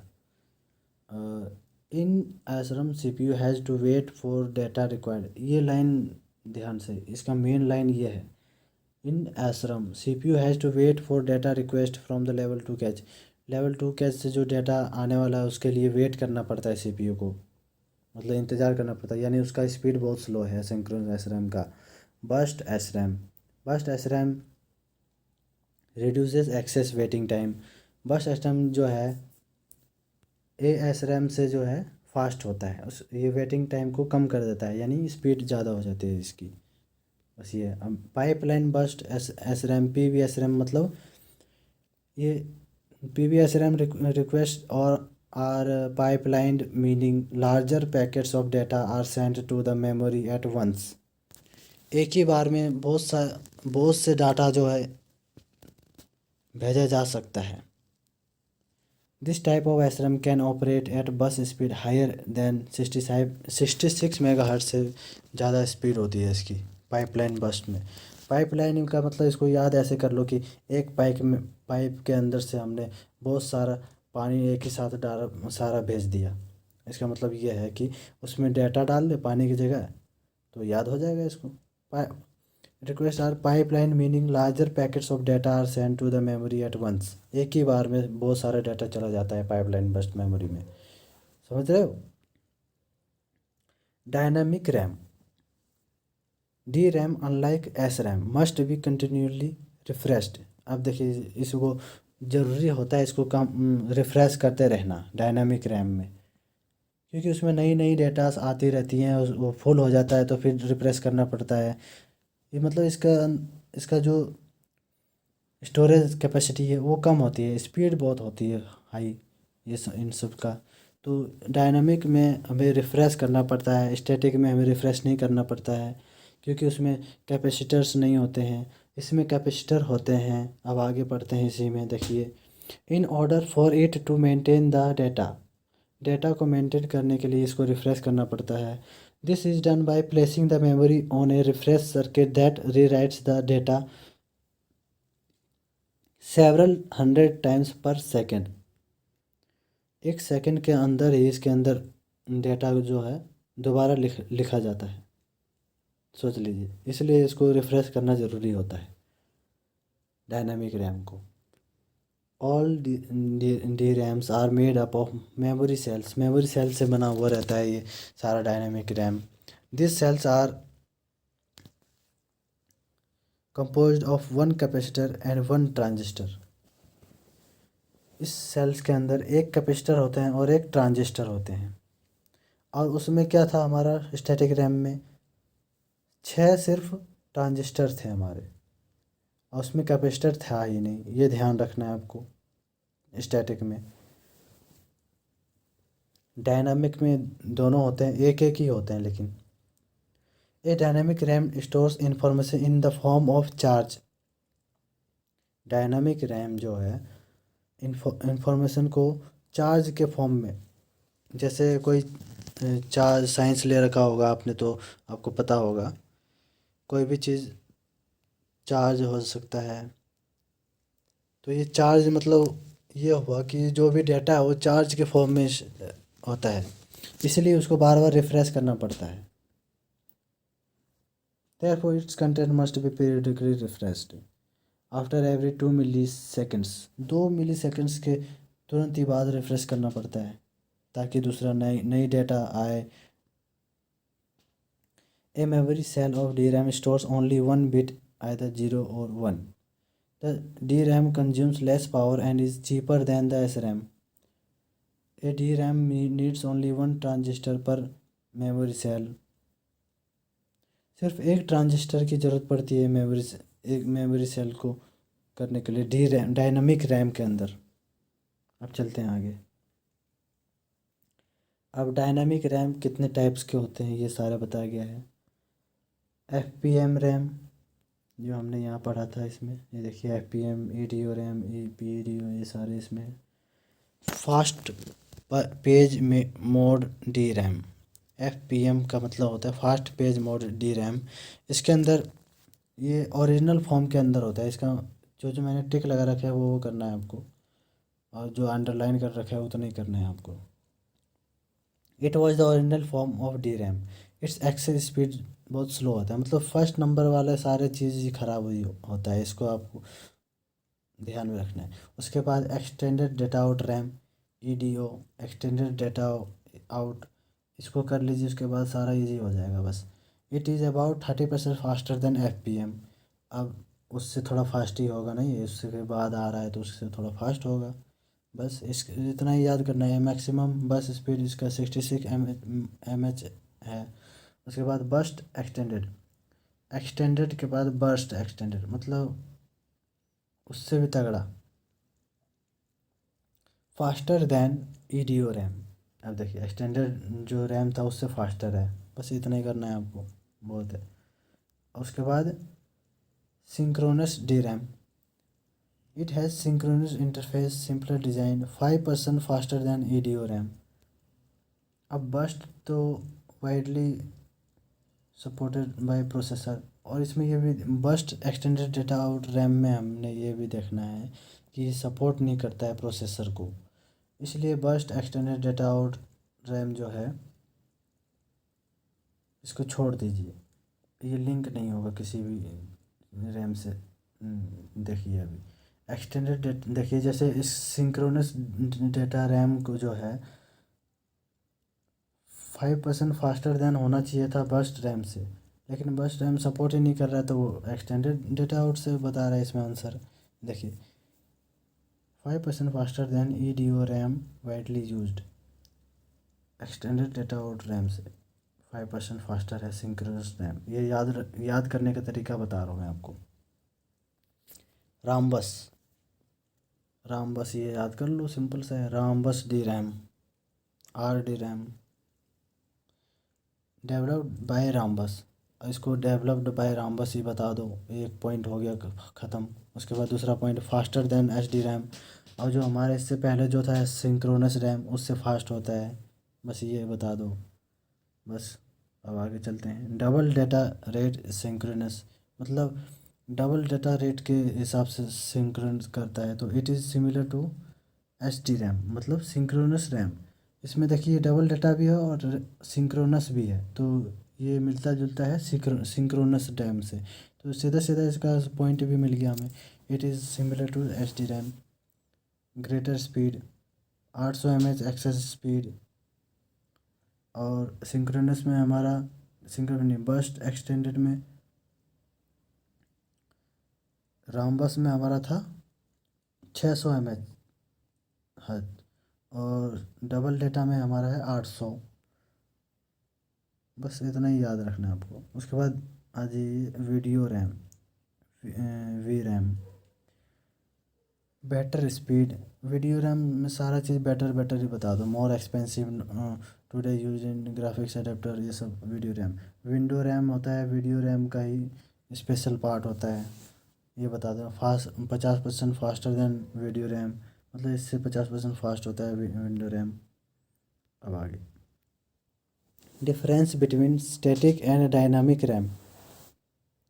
स्टैटिक रैम यानी अब इसमें डिफरेंस बताना है, जो हमने अभी तक पढ़ा है स्टैटिक रैम और डायनामिक रैम, इसके अंदर डिफरेंस क्या है, अलग क्या है इसके अंदर। इसमें अलग ये है, S RAM retains its contents as long as electrical power applied. Static RAM पहले बताया था कि हमने जब तक पावर रहेगा तब तक डाटा रहेगा, डायनामिक रैम में ऐसा कुछ नहीं है,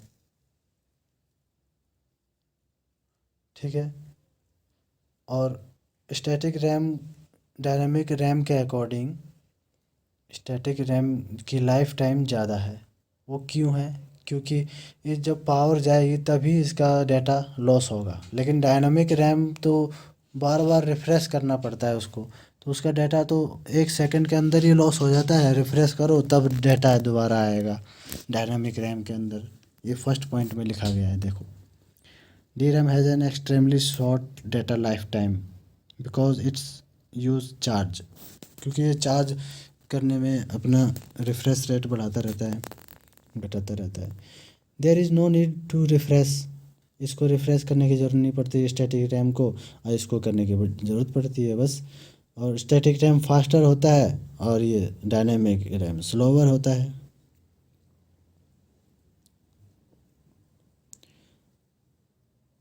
और used cache memory, static RAM को हम कैची मेमोरी के तरह यूज़ कर सकते हैं। कैची मेमोरी होता है रैम से भी बड़ा होता है, रैंडम एक्सेस मेमोरी से बड़ा नहीं, मतलब फास्ट होती है कैच मेमोरी। इसके बारे में भी आगे पढ़ेंगे हम। लार्जर साइज़, स्टैटिक रैम जो है लार्जर साइज़ का होता है, डायनेमिक रैम स्मॉल साइज़ का होता है, यानी उसके अंदर कैपेसिटर्स होते हैं। तो डायनेमिक रैम जो है साइज़ जो है लेस होती है। हाई पावर कंजप्शन होता है स्टैटिक रैम, ये लेस पावर कंजप्शन होता है डायनेमिक रैम। अब आगे चलते हैं। Read only memory, the memory from which we can only read but can not write on it. Read only memory, नाम से पता चल रहा है कि मेमोरी को सिर्फ पढ़ा जा सकता है, उसमें लिखा नहीं जा सकता है। रोम, दीज आर नॉन वॉलेटाइल, ये नॉन वॉलेटाइल होता है, यानी अगर लाइट चली भी जाए, बिजली उसमें चले ना भी हो तो भी उसका डाटा स्टोर ही रहेगा। The information store permanently in such में a ROM store such instruction are as are required to start computer when electricity is first turned on. This operation is often referred to as bootstrap। इसका मतलब ये बताया गया है इस रोम का use तब होता है जब हमारा कंप्यूटर ऑन होता है ना, पहली बार मतलब इलेक्ट्रिसिटी ऑन करके जब हम फर्स्ट टाइम कंप्यूटर ऑन होता है तो वो बूट करता है। तो वो बूट कहाँ से करता है? इस रोम के मदद से बूट करता है। रोम यानी हार्ड डिस्क, मान लो जैसे हमारा कंप्यूटर तो हार्ड डिस्क से बूट करता है, हार्ड डिस्क में जो भी रहता है हमारा उससे बूट्स करता है। बूट का मतलब चालू होता है, अपना मोबाइल चालू होना या कंप्यूटर को चालू करना। अब आगे चलते हैं। ROM chips are not only used in the computer but also in other electronic items like washing machines and microwave oven। CPU attached to two kinds of memory, RAM and ROM। रोम जो है हमारा washing machine में भी आजकल use होते हैं, microwave CPU इन सब में तो रोज़ यूज़ होता ही है। ये देखिए मदरबोर्ड में रैम है, रोम है, CPU है। टाइप्स ऑफ रोम, अब रोम के टाइप वो तो हमने अभी रैम का अभी पढ़ा था, अब ये रोम है। एम रोम यानी मास्क्ड रोम। मास्क्ड रोम में the very first ROM were hard wired device that contained a pre programmed set of data और instruction. This kinds of ROM are known as masked ROM. The contents of such ROMs have to be specified before chip production। इस रोम को हम ना ही erase कर सकते हैं ना ही कुछ इसमें डाटा डाल सकते हैं, इसके अंदर पहले से ही डाटा होता है, उसको हम मास्क्ड रोम कहते हैं। अब पी रोम यानी प्रोग्रामेबल रीड ओनली मेमोरी, इसके अंदर हम सिर्फ एक बार डाटा डाल सकते हैं लेकिन इरेज नहीं कर सकते हैं।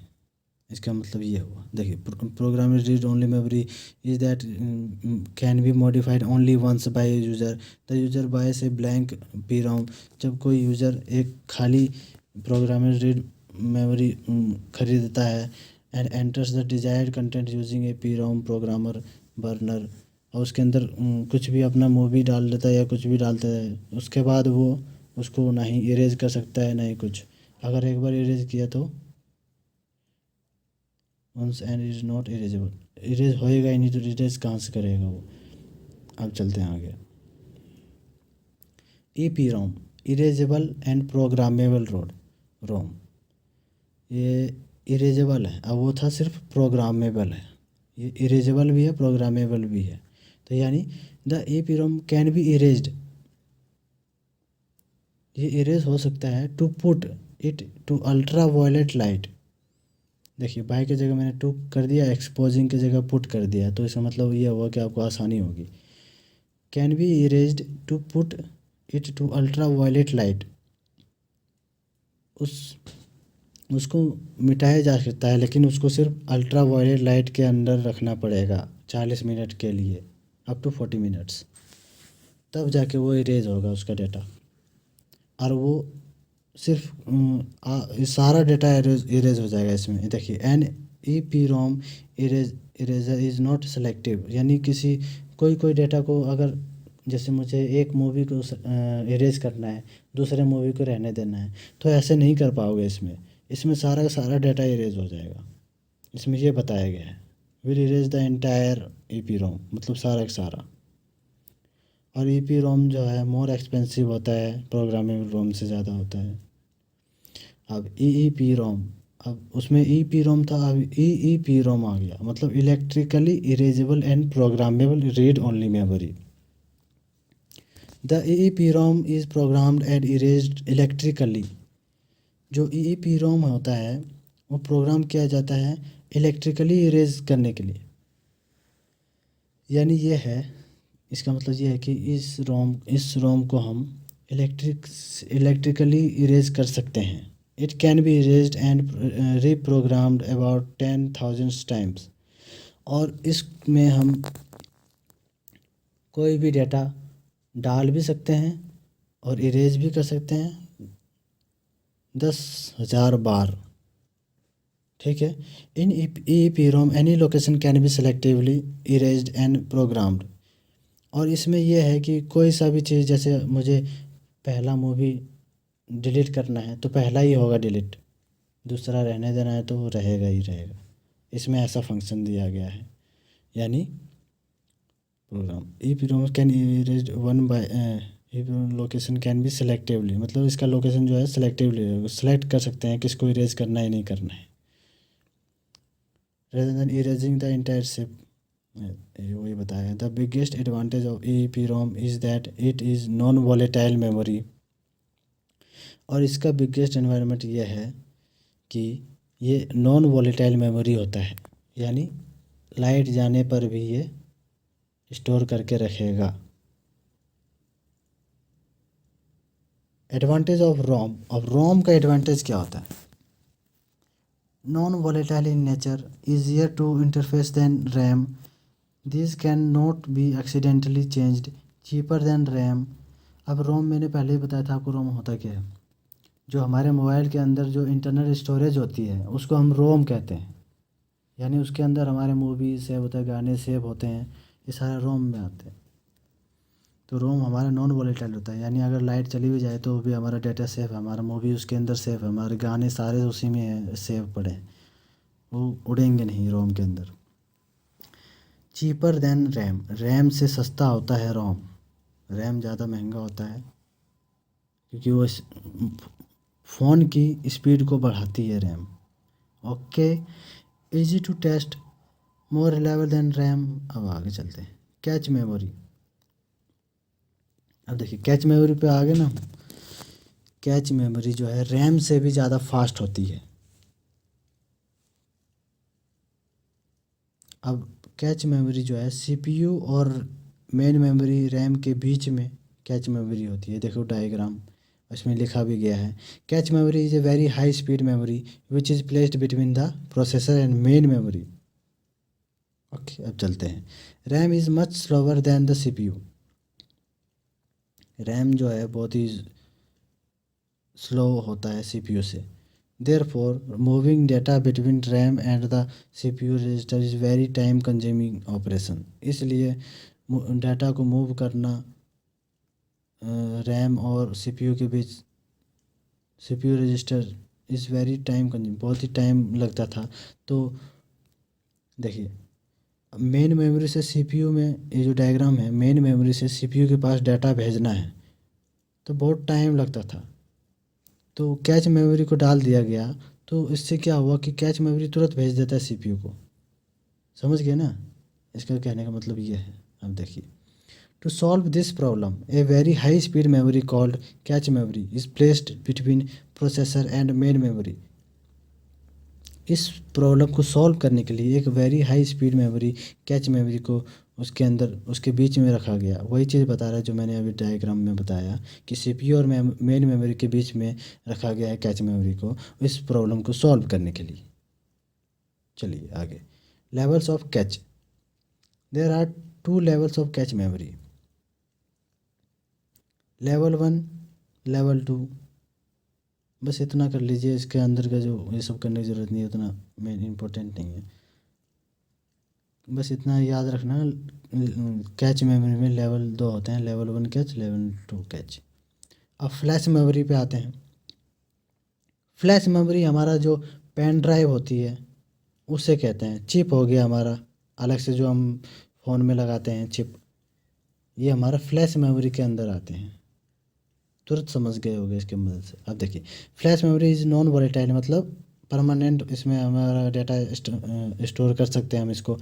लाइट जाने पर इसका स्टोर ही रहेगा, फिर इसका मतलब ये है। और रीप्रोग्राम, इसको दोबारा हम डिलीट कर सकते हैं, दोबारा इसमें सेव कर सकते हैं। This means that the data store in this memories is not erased even when the power is switched off. Okay, वही चीज़ बता रहे हैं। Flash memory is special type of EEPROM। Flash memory एक बहुत ही स्पेशल टाइप का electrical erasable programmable रोम है।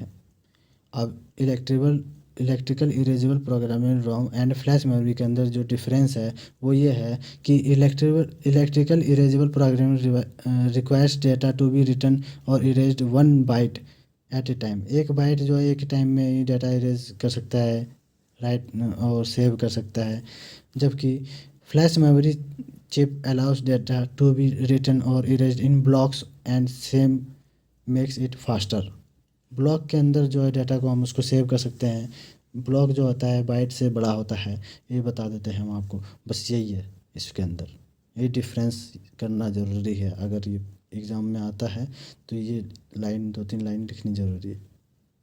चलिए आगे, use of flash memory. Flash memory is used in pen drive हो गया, लैन स्विचेस हो गया। आजकल जो सेट टॉप बॉक्स हमारा टीवी में जो लगा रहता है उसके अंदर भी यूज़ होता है फ्लैश मेमोरी। और पेन ड्राइव तो पता ही है आपको। फ़ोन्स के अंदर भी हम यूज़ कर सकते हैं, जो चिप हम लगाते हैं फ़ोन के अंदर लगा सकते हैं। नोटबुक कंप्यूटर्स के अंदर भी लगा सकते हैं इसको।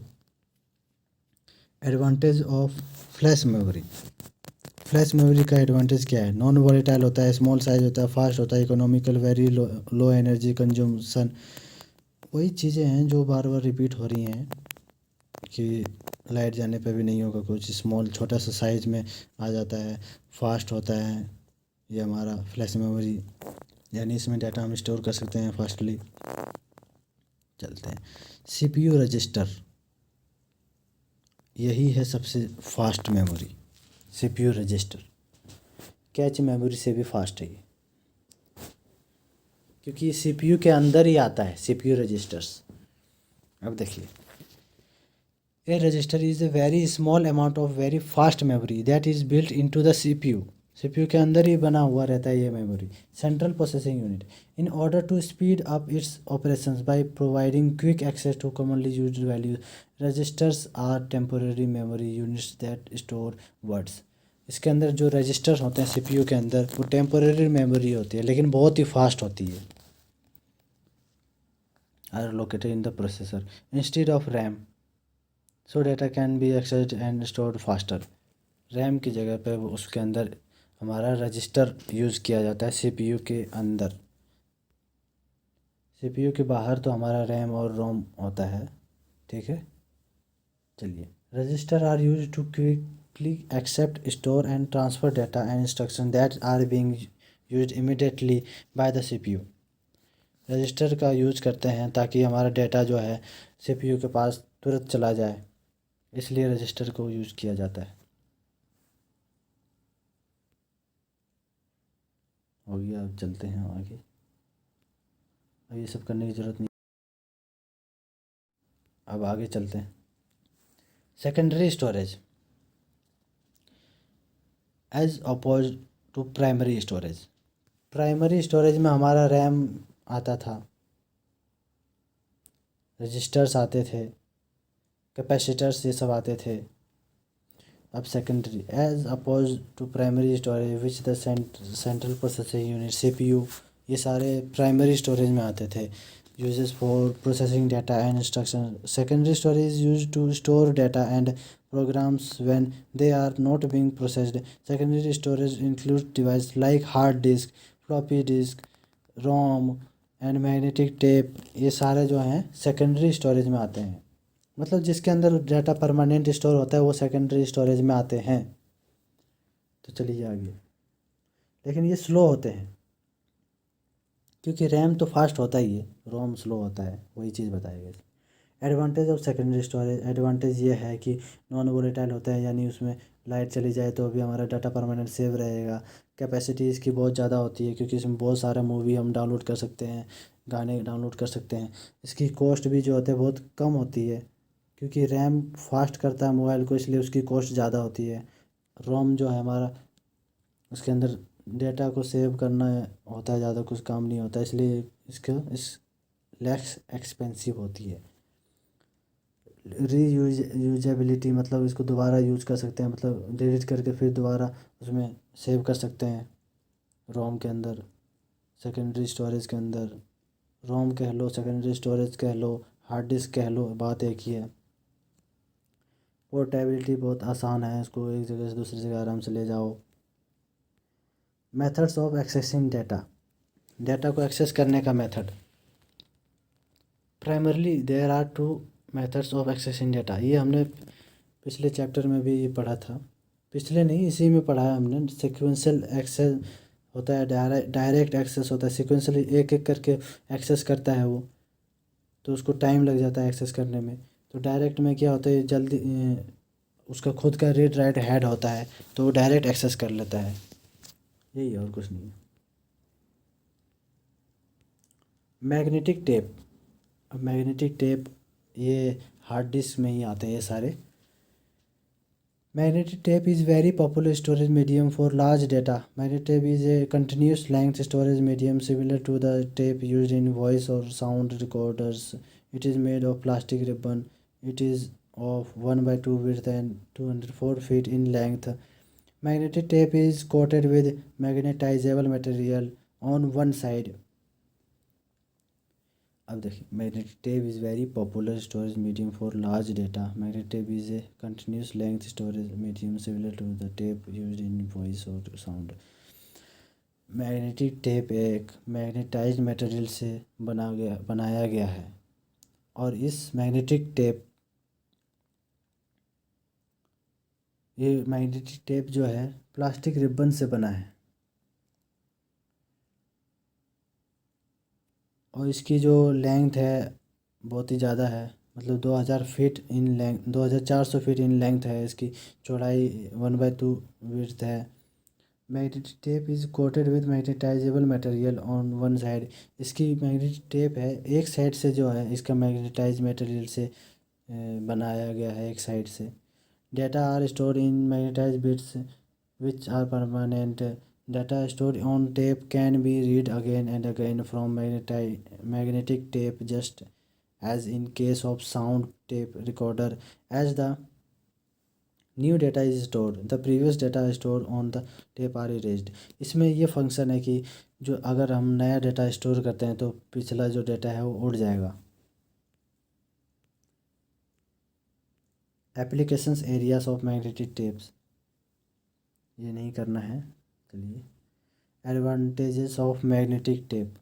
इसका जो कॉस्ट होता है, magnetic tape is one of the cheapest storage media, so backing up of data on tapes is very cheap.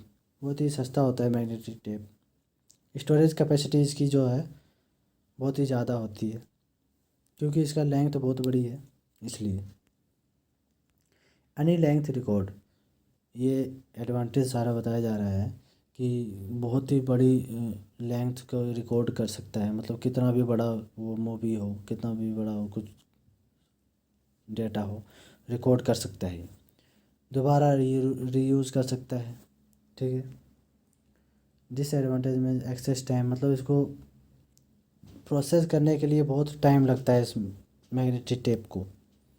Magnetic tape, tape से इसको याद करना है आपको, टेप इस याद करने का तरीका है। अब ट्रांसमिशन स्पीड जो है इसकी बहुत ही स्लो है, मतलब अगर इस टेप के अंदर हम कुछ डेटा स्टोर कर रहे हैं, कुछ मूवी स्टोर कर रहे हैं, तो उसका स्पीड जो है बहुत ही धीरे धीरे उसमें सेव होगा।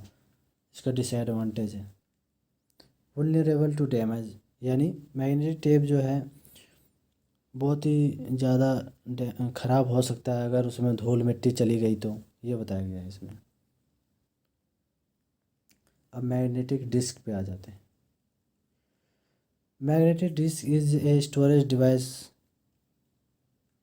This disk is coated on both sides with a thin film of magnetic material. और मैग्नेटिक डिस्क जो है, मैग्नेटिक टेप तो सिर्फ एक साइड से मैग्नेटिक मटेरियल से हुआ था, कोट हुआ था, लेकिन ये जो है दोनों तरफ से मैग्नेटिक मटेरियल से कोट किया गया है इस डिस्क को। This magnetic material has the property that it can store either 1 और 0 परमानेंटली। और इसमें परमानेंटली 1 और 0 के फॉर्म में इसका मैग्नेटिक मटेरियल सेव किया जाता है। Disk are place one above the other like stack. Generally 6 disk are stacked one above the other. इसमें क्या है कि 6 डिस्क होते हैं जो एक दूसरे के ऊपर अटैच किए जाते हैं। The disk pack is mounted on a spindle. Spindle एक लंबा सा कुछ होता है, स्पिंडल उसको कहते हैं, उसी के ऊपर जो है ये डिस्क सारे रखे जाते हैं। तो स्पिंडल उस डिस्क के बीच में से निकला हुआ रहता है और वो एक मोटर से कनेक्ट किया जाता है। और motor rotates it at a very fast speed of the order of 3600 RPM। All disk pack move similarly in the same direction at the same speed. जब मोटर रोटेट करता है तो उसमें जो डिस्क लगा हुआ रहता है वो भी रोटेट करने लग जाती है उसी स्पीड में। Each disk is divided into number of tracks. हर एक डिस्क जो है बहुत से ट्रैक के अंदर डिवाइड किया जाता है। ये देखिए ट्रैक इसमें बताया गया है डायग्राम में, इसको ट्रैक कहते हैं। और ये जो लंबा सा है इसको कहते हैं स्पिंडल, और इसके अंदर जो गोल गोल सा है इसी को डिस्क कहते हैं। समझ रहे हो? और देखिए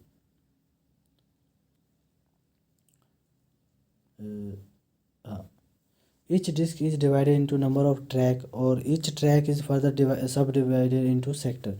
और हर एक ट्रैक जो है सेक्टर के अंदर डिवाइड किया गया है। ये देखिए सेक्टर, ये जो गोल सा है पूरा वो तो ट्रैक है, फिर उसके अंदर भी ये डिवाइड किया गया सेक्टर के अंदर। लाइन देखिए।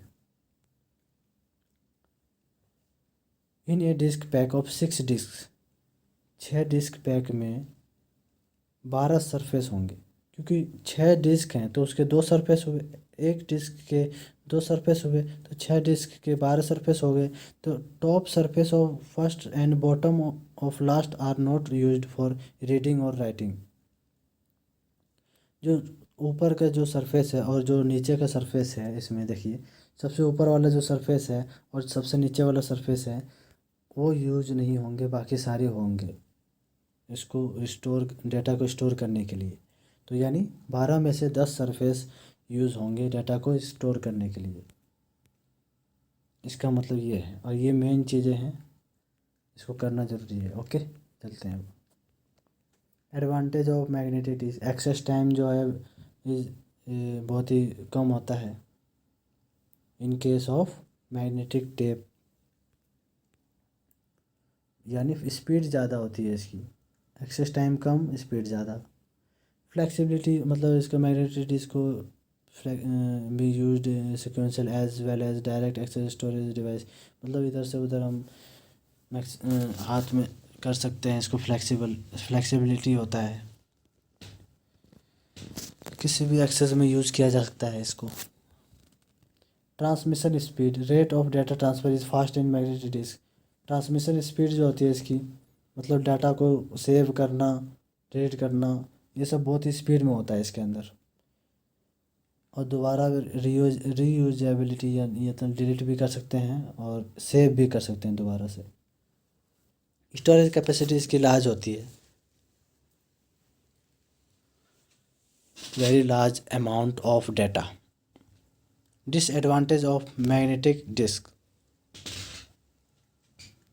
डिसएडवांटेज ऑफ मैग्नेटिक डिस्क में कॉस्ट, इसकी कॉस्ट जो है बहुत ज़्यादा होती है। नॉन पोर्टेबिलिटी,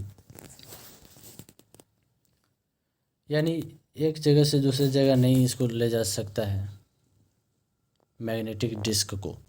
वो मैग्नेटिक टेप था, ये डिस्क है। ओके। लिमिटेड साइज रिकॉर्ड, इसमें लिमिट साइज रिकॉर्ड किया जा सकता है मैग्नेटिक डिस्क के अंदर। मैग्नेटिक टेप के अंदर बहुत ही बड़ा लेंथ था उसका, इसलिए बहुत ज़्यादा उसमें रिकॉर्ड किया जा सकता था।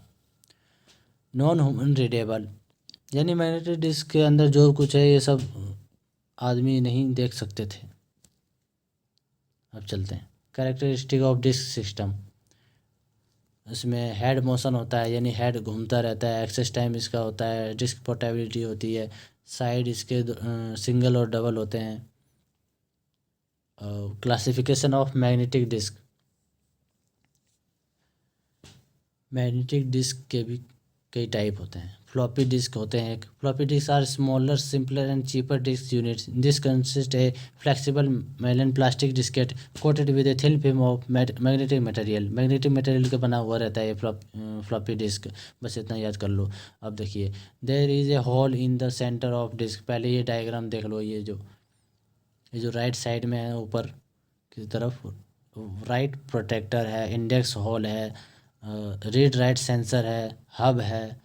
ये डायग्राम देख लो, इसको देख लोगे तभी याद हो जाएगा तुम्हें। ये देखो, there is a hole in the centre of disk. वो जो फ्लॉपी डिस्क है उसके अंदर एक होल है, उसको हम हब कहते हैं। ये सारी लाइन लिख दोगे ना, बहुत है इतना फ्लॉपी डिस्क के लिए। ये जो भी है सारा चीज़ लिखना पड़ता है इसमें। This allows rotation of disk. ये हब जो है इसको रोटेट करने के लिए अलाउ करता है। A read write sensor is used where head comes in contact with diskette. जहाँ पर हेड कम कॉन्टैक्ट में आता है। रीड राइट सेंसर मतलब यह हुआ कि जो भी डाटा है उसको रीड करना, सेंस करना, ये सारे हेड के कॉन्टैक्ट में आते हैं।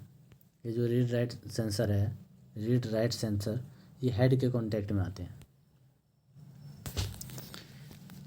हेड क्या होता है? हेड वो होता है जो रीड करता है इसको, सेंसर को। comes in contact with the diskette. Data is stored on diskette by using tracks and sectors.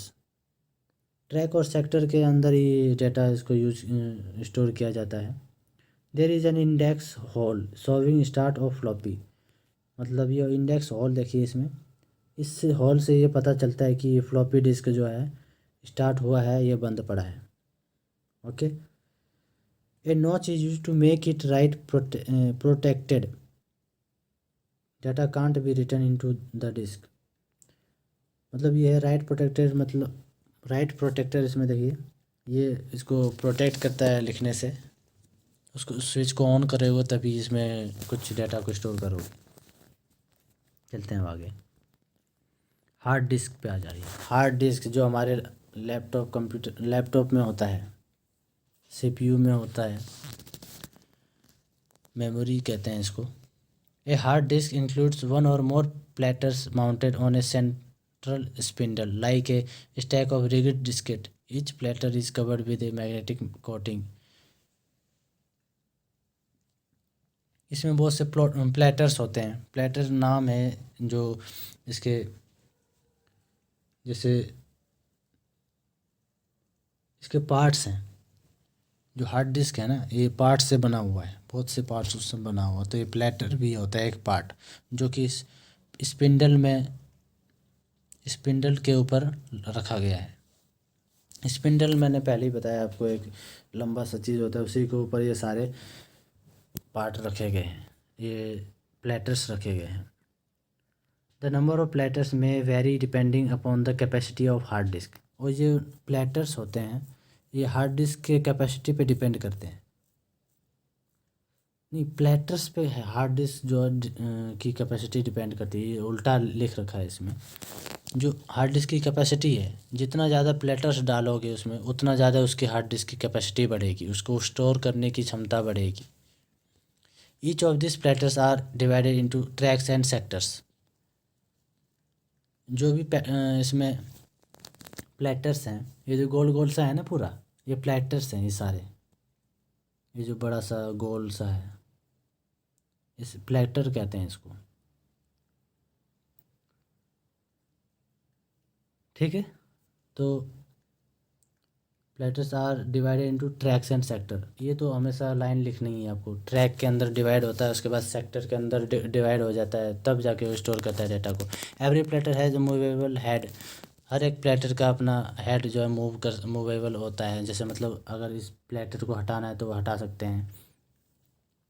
Attach on both of its sides. दोनों साइड से अटैच किया जाता है इस प्लेटर्स को। This heads can perform read और write operations on this platter. ये head जो है, ये देखिए छोटा सा गोल गोल दिख रहा है डायग्राम में, इसको कहते हैं हेड। और स्पिंडल देखिए जो बीच में है, उसको कहते हैं, उस स्पिंडल के चारों ओर वो प्लेटर्स रखा गया है। This the distance between the platter and the read write head. Read write head is, देखिए जो जा रहा है सुई की तरह, और जो प्लेटर है उसके बीच में जो डिस्टेंस है बिल्कुल बहुत ही छोटा सा होता है। बिल्कुल बाल के, हमारा जो बाल होता है उसके जितना उसका गैप होता है। The distance between the platter and the read write head is too smaller than the thickness of human hair. Human का जो बाल होता है उसके जितना बराबर होता है। The motor that spins the platters. Motor जो होता है उसके अंदर स्पिंडल में, वो प्लेटर को घुमा देता है। The smallest hard disk available today can store several 100 megabytes. आजकल जो होता है 160 GB का आता है। ये तो बहुत पुराना बता रहा है, वैसे 1 TB 2 TB का भी आता है हार्ड डिस्क। अब zip disk, these are high capacity floppy disk. ये एक फ्लॉपी डिस्क होता है जिसकी कैपेसिटी हाई होती है। फ्लॉपी डिस्क अभी हमने पढ़ा था, वही होता है, लेकिन इसकी कैपेसिटी हाई होती है। Zip disk are slightly larger than the conventional floppy disk, वही चीज़ बता रहा है। And are about twice as thick, और ये इससे मोटा होता है, फ्लॉपी डिस्क से 2 गुना मोटा होता है। दिस कैन स्टोर 100 से 250 MB of data. The zip disk is similar in diameter to that of 3x2 in floppy disk. Note that although key may look similar to floppy disk, but a zip drive cannot read or write floppy disk. देख, although zip drive जो है read और floppy disk को नहीं read कर सकता है, उसी तरह फ्लॉपी डिस्क जो है जिप डिस्क को नहीं रीड कर सकता है। Comparison between magnetic tape and magnetic disk storage. उसकी जो फ्लेक्सिबिलिटी है, the magnetic disk has the flexibility of being used as sequential as well as direct access storage device. On other hand magnetic tape can be used only for sequential processing of data. Magnetic disk ये है कि sequential access और direct access में use किया जा सकता है, और मैग्नेटिक टेप जो है सिक्वेंशियल प्रोसेसिंग ऑफ डेटा के लिए यूज़ किया जाता है। वुलनरेबल टू डैमेज, मतलब मैग्नेटिक डिस्क जो है कम डैमेज के चांस होता है उसका, according to magnetic tape. Access time जो होता है ज़्यादा लगता है इसमें, किसमें, मैग्नेटिक टेप में। मैग्नेटिक डिस्क में कम एक्सेस टाइम में ही हो जाता है सारा। रेट ऑफ डेटा ट्रांसफ़र जो होता है, ज़्यादा टाइम लगता है मैग्नेटिक टेप में और कम टाइम लगता है मैग्नेटिक डिस्क में, यही बताया गया है। स्पीड ऑफ स्टोरेज जो है, मैग्नेटिक डिस्क की स्पीड ज़्यादा होती है लेकिन मैग्नेटिक टेप की कम होती है, बस यही है बताया। अब optical disk, apart from magnetic tapes or magnetic disk. A new storage medium which is gaining popularity is the optical disk. Optical disk को याद करने के लिए ये जो हमारा गोल गोल सा बन रहा है इसको याद कर लो, ऑप्टिकल डिस्क हो जाएगा याद। अब देखो कैसे। Apart from magnetic and magnetic disk, a new storage medium which is gaining popularity is the optical disk.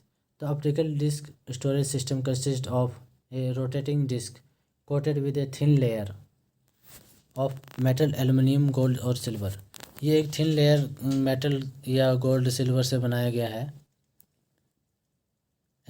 that acts as reflective surface and a laser beam which is used as read write head for recording data onto the disk.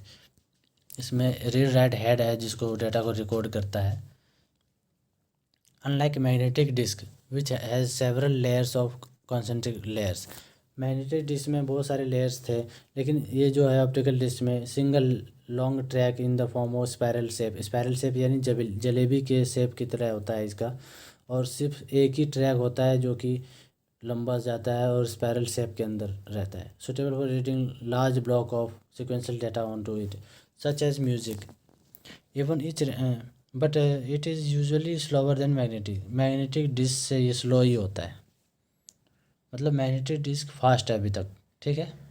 Floppy disk slow है, very slow है floppy disk, उसके बाद ये तो और slow है। This tracks are further divided into small sectors, मतलब जितने भी अभी तक डिस्क हमने देखे वो पहले सेक्टर में डिवाइड होते हैं, उसके बाद पहले तो वो हमारे ट्रैक में डिवाइड होता है, उसके बाद सेक्टर में डिवाइड होता है। ये हमारा सिर्फ सेक्टर के अंदर ही डिवाइड हुआ है, ये ध्यान रखिएगा, बस यही है और कुछ नहीं इसमें। Large capacity, compact size, inexpensive, very fast. Advantage में तो सारे बढ़ा चढ़ा के लिख दो, उसके बाद डिसएडवांटेज में इसका घटिया लिख दो, इसका सिंपल सा फंडा है। Optical disk type, there are two main types of optical disk, compact disk, CD आजकल जो हम यूज करते हैं वो। ऑप्टिकल डिस्क के अंदर आते हैं सीडी, डीवीडी,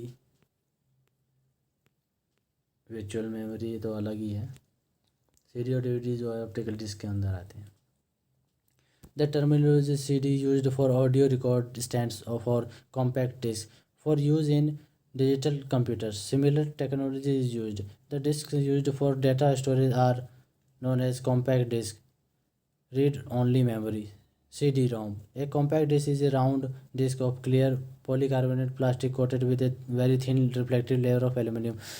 ये CD जो है बहुत ही थिन रिफ्लेक्टिव लेयर जो एल्युमिनियम का बनाया जाता है, ये CD पॉलीकार्बोनेट प्लास्टिक का बना हुआ रहता है। पॉलीकार्बोनेट और प्लास्टिक का और एल्युमिनियम लेयर इसमें लगी हुई रहती है। अब देखिए, CD can store data up to 700 MB, 700 MB data store कर सकता है, और भी कुछ और भी कर सकते होंगे, अलग अलग CD अलग अलग होते हैं। ए CD is made up of 3 layers, polycarbonate base through which light can pass, a layer of aluminium. इसमें एक पॉलीकार्बोनेट होता है जिसके ज़रिए लाइट पास करता है और एल्युमिनियम से रिफ्लेक्ट होके ये हमें डेटा शो करता है।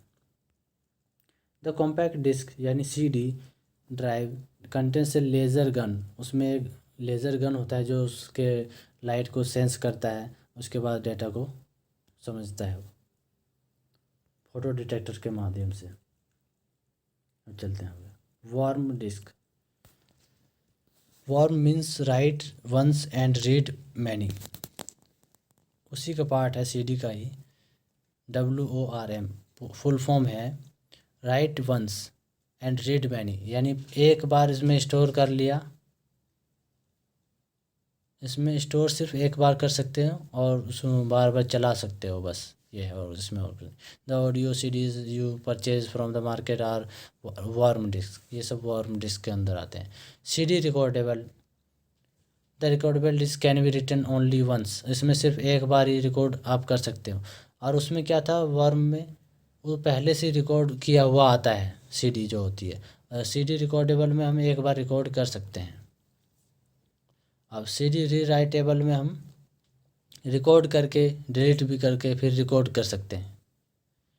ओके, यही है और कुछ नहीं। DVD disk, digital video disk is the latest product in market. DVD ROM is a high density medium capable of storing a full length movie on a single disc.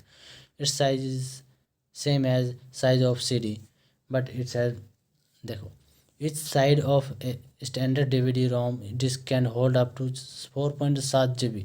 4.7 GB जो है इसका size होता है DVD का। Therefore this two-sided disc can contain as much as 9.4 GB of data। Single side का जो होता है डिस्क उसमें तो 4.7 GB होता है, और डबल साइड डिस्क होता है 9.4 GB। साइड मतलब डिस्क के दो साइड होते हैं, जैसे CD है तो दोनों साइड होते हैं, तो दोनों साइड से अगर मैग्नेटाइज मटेरियल का प्रयोग किया जाता है इसमें, तो अगर सिंगल साइड का किया गया तो 4.60 GB होगा, अगर डबल साइड का किया गया तो 9.4 GB मिलेगा। और virtual memory, virtual memory refers to the concept whereby a program with a large size than available physical memory can be loaded and executed by loading the program in parts। Virtual memory, अब इसमें देखिए थोड़ा सा ध्यान दीजिए।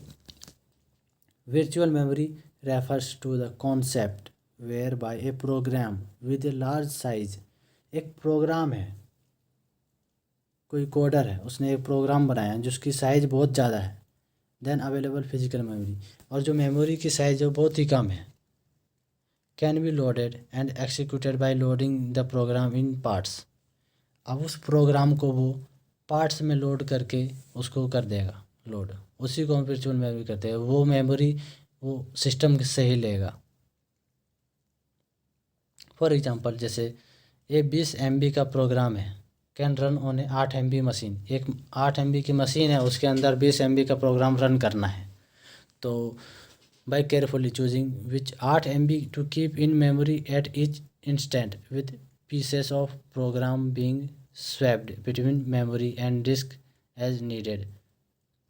अब वो जो बचा हुआ 12 MB है, वो उसको भाग करके अलग अलग करके वर्चुअल मेमोरी की तरह उसका यूज़ करेगा। लॉजिकल मेमोरी कहते हैं इसको, फ्रॉम फिजिकल मेमोरी। मतलब ये हुआ कि जो 8 मेमोरी है, 8 MB मेमोरी, उसी मेमोरी को पहले तो जो प्रोग्राम 20 MB का है उसको पहले 4 MB या 8 MB के यूज़ करेगा, उसके बाद फिर 8 MB करके यूज़ करेगा, ऐसे एक एक करके यूज़ करेगा। इसको कहते हैं हम वर्चुअल मेमोरी। अब चलते हैं आगे। Advantages of virtual memory. Virtual memory makes the task of programming much easier. अब वर्चुअल मेमोरी का एडवांटेज ये है कि वो जो भी अगर कोई काम कर रहा है उसका अगर साइज़ बड़ी है तो वो उसके टास्क को इजी कर देता है, और उसको पार्ट में डिवाइड करके उसको सेव कर लेते हैं। Increase in CPU utilization throughput, CPU को यूटिलाइज करने में इंक्रीज करता है। High period process can run faster in this method. इस मेथड से जो है प्रोसेस जो है हाई होता है, लेकिन ये गलत बता रखा है इसमें। अभी देखिए डिसएडवांटेज में यही बताएगा दोबारा। Virtual memory system tends to be slow. Virtual memory system जो है स्लो कर देती है उसको, क्योंकि वो पहले एक्सेस करेगा, उसको पार्ट में डिवाइड करेगा, इसलिए स्लो हो जाता है इससे। Require additional support from the system और हार्डवेयर से उसको अलग से उसको स्टोरेज की आवश्यकता पड़ती है, वर्चुअल मेमोरी की आवश्यकता पड़ती है। बस ये 2 पॉइंट्स कर दीजिए। तो दोस्तों, ये हमारा आज का चैप्टर ख़त्म हुआ। अब बताइए वीडियो कैसा लगा। सब्सक्राइब कीजिए, लाइक कीजिए, शेयर कीजिए, और अगर कोई डाउट हो तो कमेंट कीजिए। ओके।